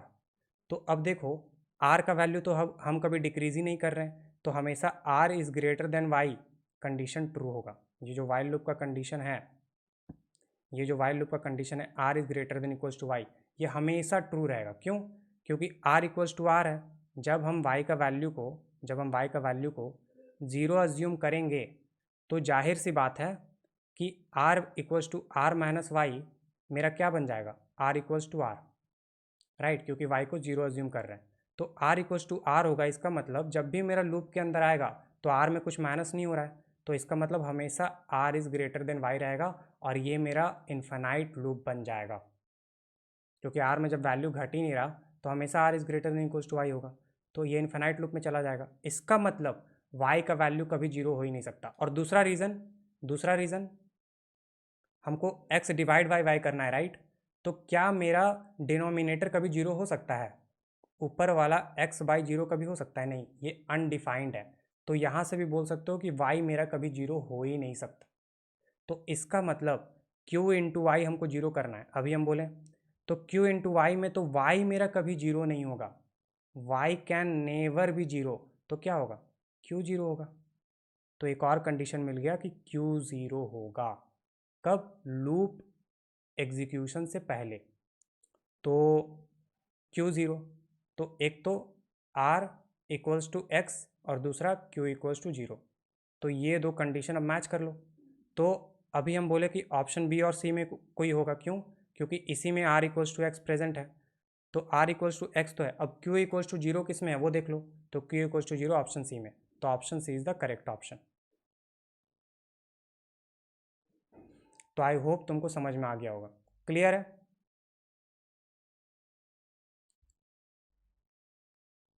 Clear है?